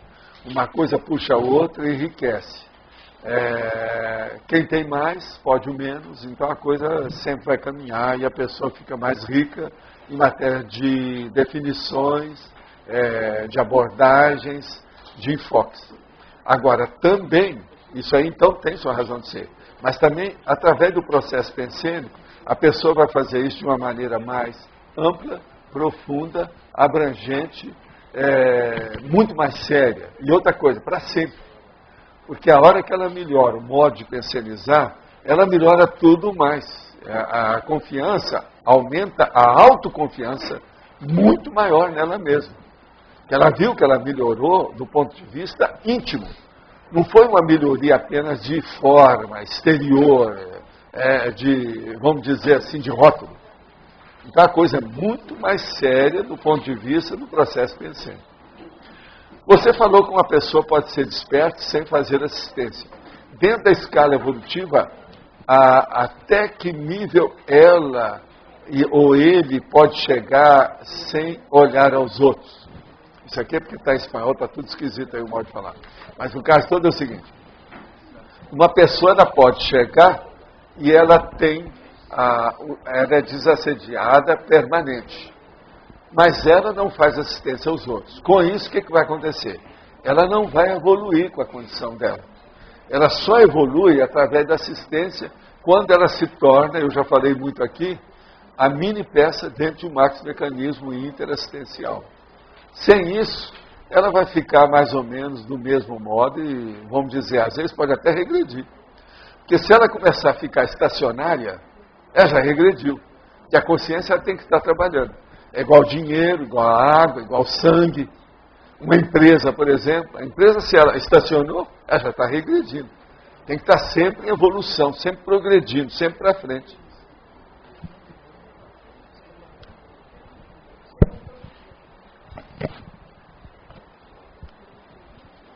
Nesse caso aí, Walter, você está falando, a pessoa não fazer assistência, quer dizer, ela não atingiu o patamar do desperto, né? Ela está numa condição de não sofrer assédio, é isso? Não, teoricamente ela é desassediada. Certo. Acabou.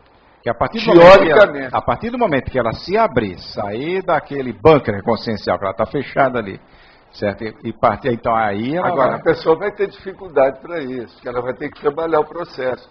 Ela vai ter que usar a desassedialidade dela, que ela não usou. Você está entendendo o que eu quero dizer? Uma outra coisa, uma boa parte dessas pessoas ainda tem um ego muito grande. Se uma pessoa não faz assistência aos outros, é porque ela é egóica, é muito grande. Então, isso tem. Agora, Hernandes, é duro. Eu, para mim, considero esse tipo de personalidade as mais astonished, as mais paradoxais que tem. Entende? Porque você vê que a pessoa, ela não tem má intenção. Ela não quer fazer o mal para os outros, mas em compensação também. Ela não tem boa intenção de ajudar nada. Então, veja, ela criou o cosmos somente para ela. Uma torre de marfim violentamente técnica. Isso existe. Ela se acha o max mecanismo. Não, às vezes nem isso.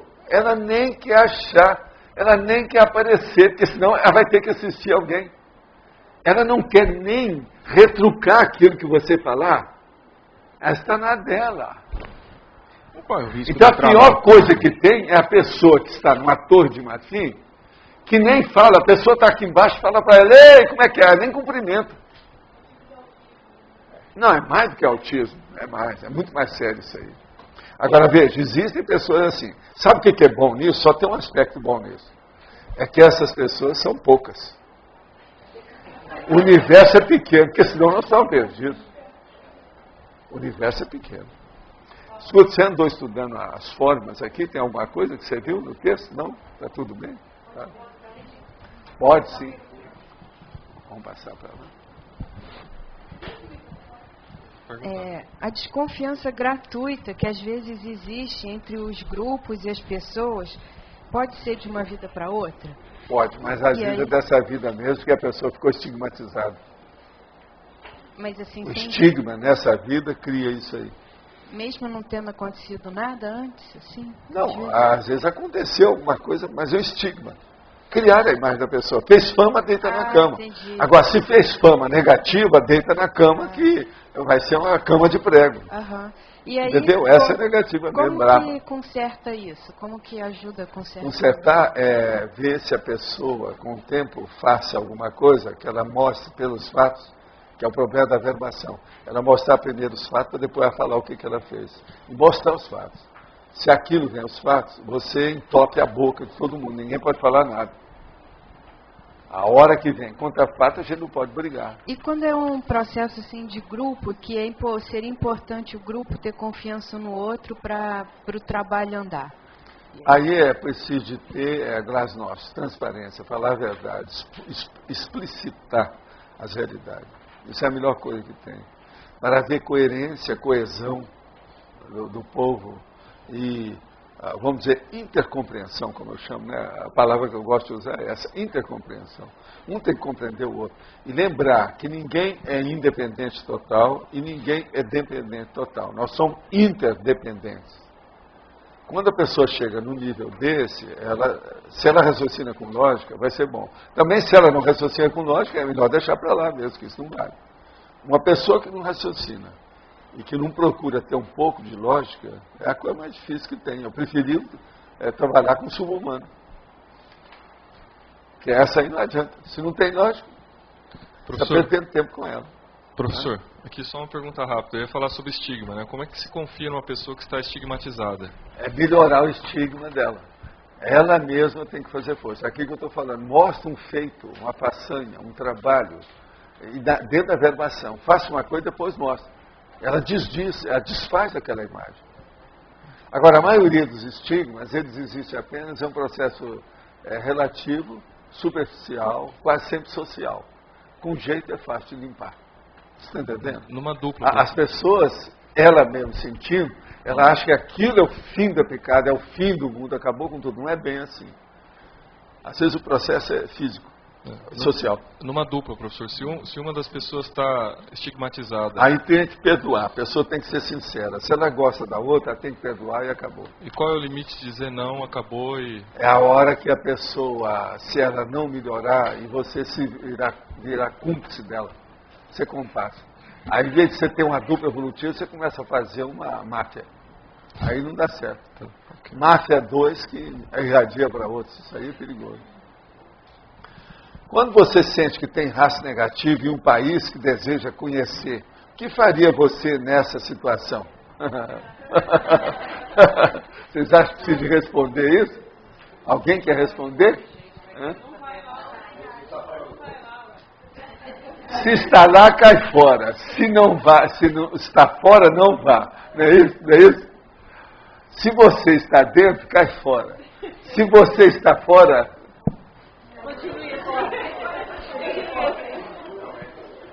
Isso é que é a vida. Não entre. Não tem aquele negócio, quem está fora, fica fora. Quem está dentro, fica dentro. Não é isso?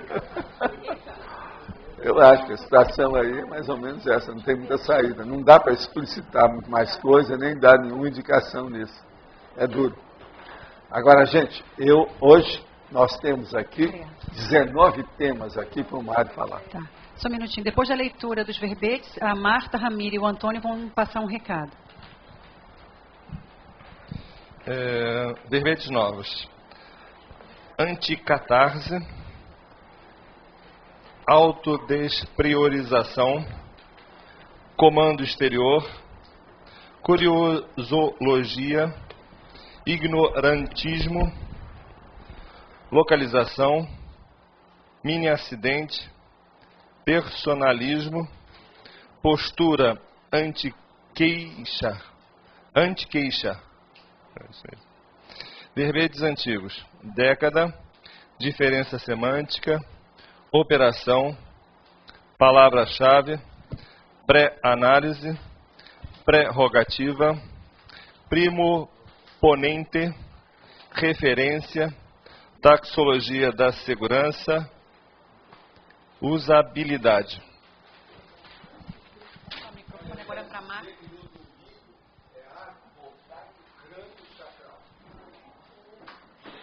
Boa tarde a todos. Eu quero reforçar o convite para que todos se inscrevam para o primeiro Congresso Internacional de Grupo Karmalogia e o primeiro encontro dos Colégios Invisíveis da Conscienciologia, que vai acontecer aqui em Foz do Iguaçu, no período entre 22 a 25 de maio. Nós reforçamos o convite porque é uma oportunidade para nós entendermos melhor a questão da grupo karmalidade e aperfeiçoar a nossa convivência. E lembrando também que os recursos serão direcionados para a Enciclopédia da Conscienciologia. Obrigada. Pessoal, quero fazer a chamada aí, a última chamada para o Heterocrítica de Obra Útil. O curso começa agora, dia 1º, depois da manhã. É um curso que a gente vai estar desenvolvendo uma tecnicidade para ajudar as pessoas a acompanhar o processo do estudo constante que a Conscienciologia implica. Então, é um curso bastante básico, bastante relevante dentro do contexto aí da Conscienciologia. Ainda existem algumas vagas, já temos aí quase 50 inscritos. Então, fica aí a última chamada para os interessados de participar dessa atividade. Heterocrítica de Obra Útil, começando agora, quinta-feira, às 9 da manhã.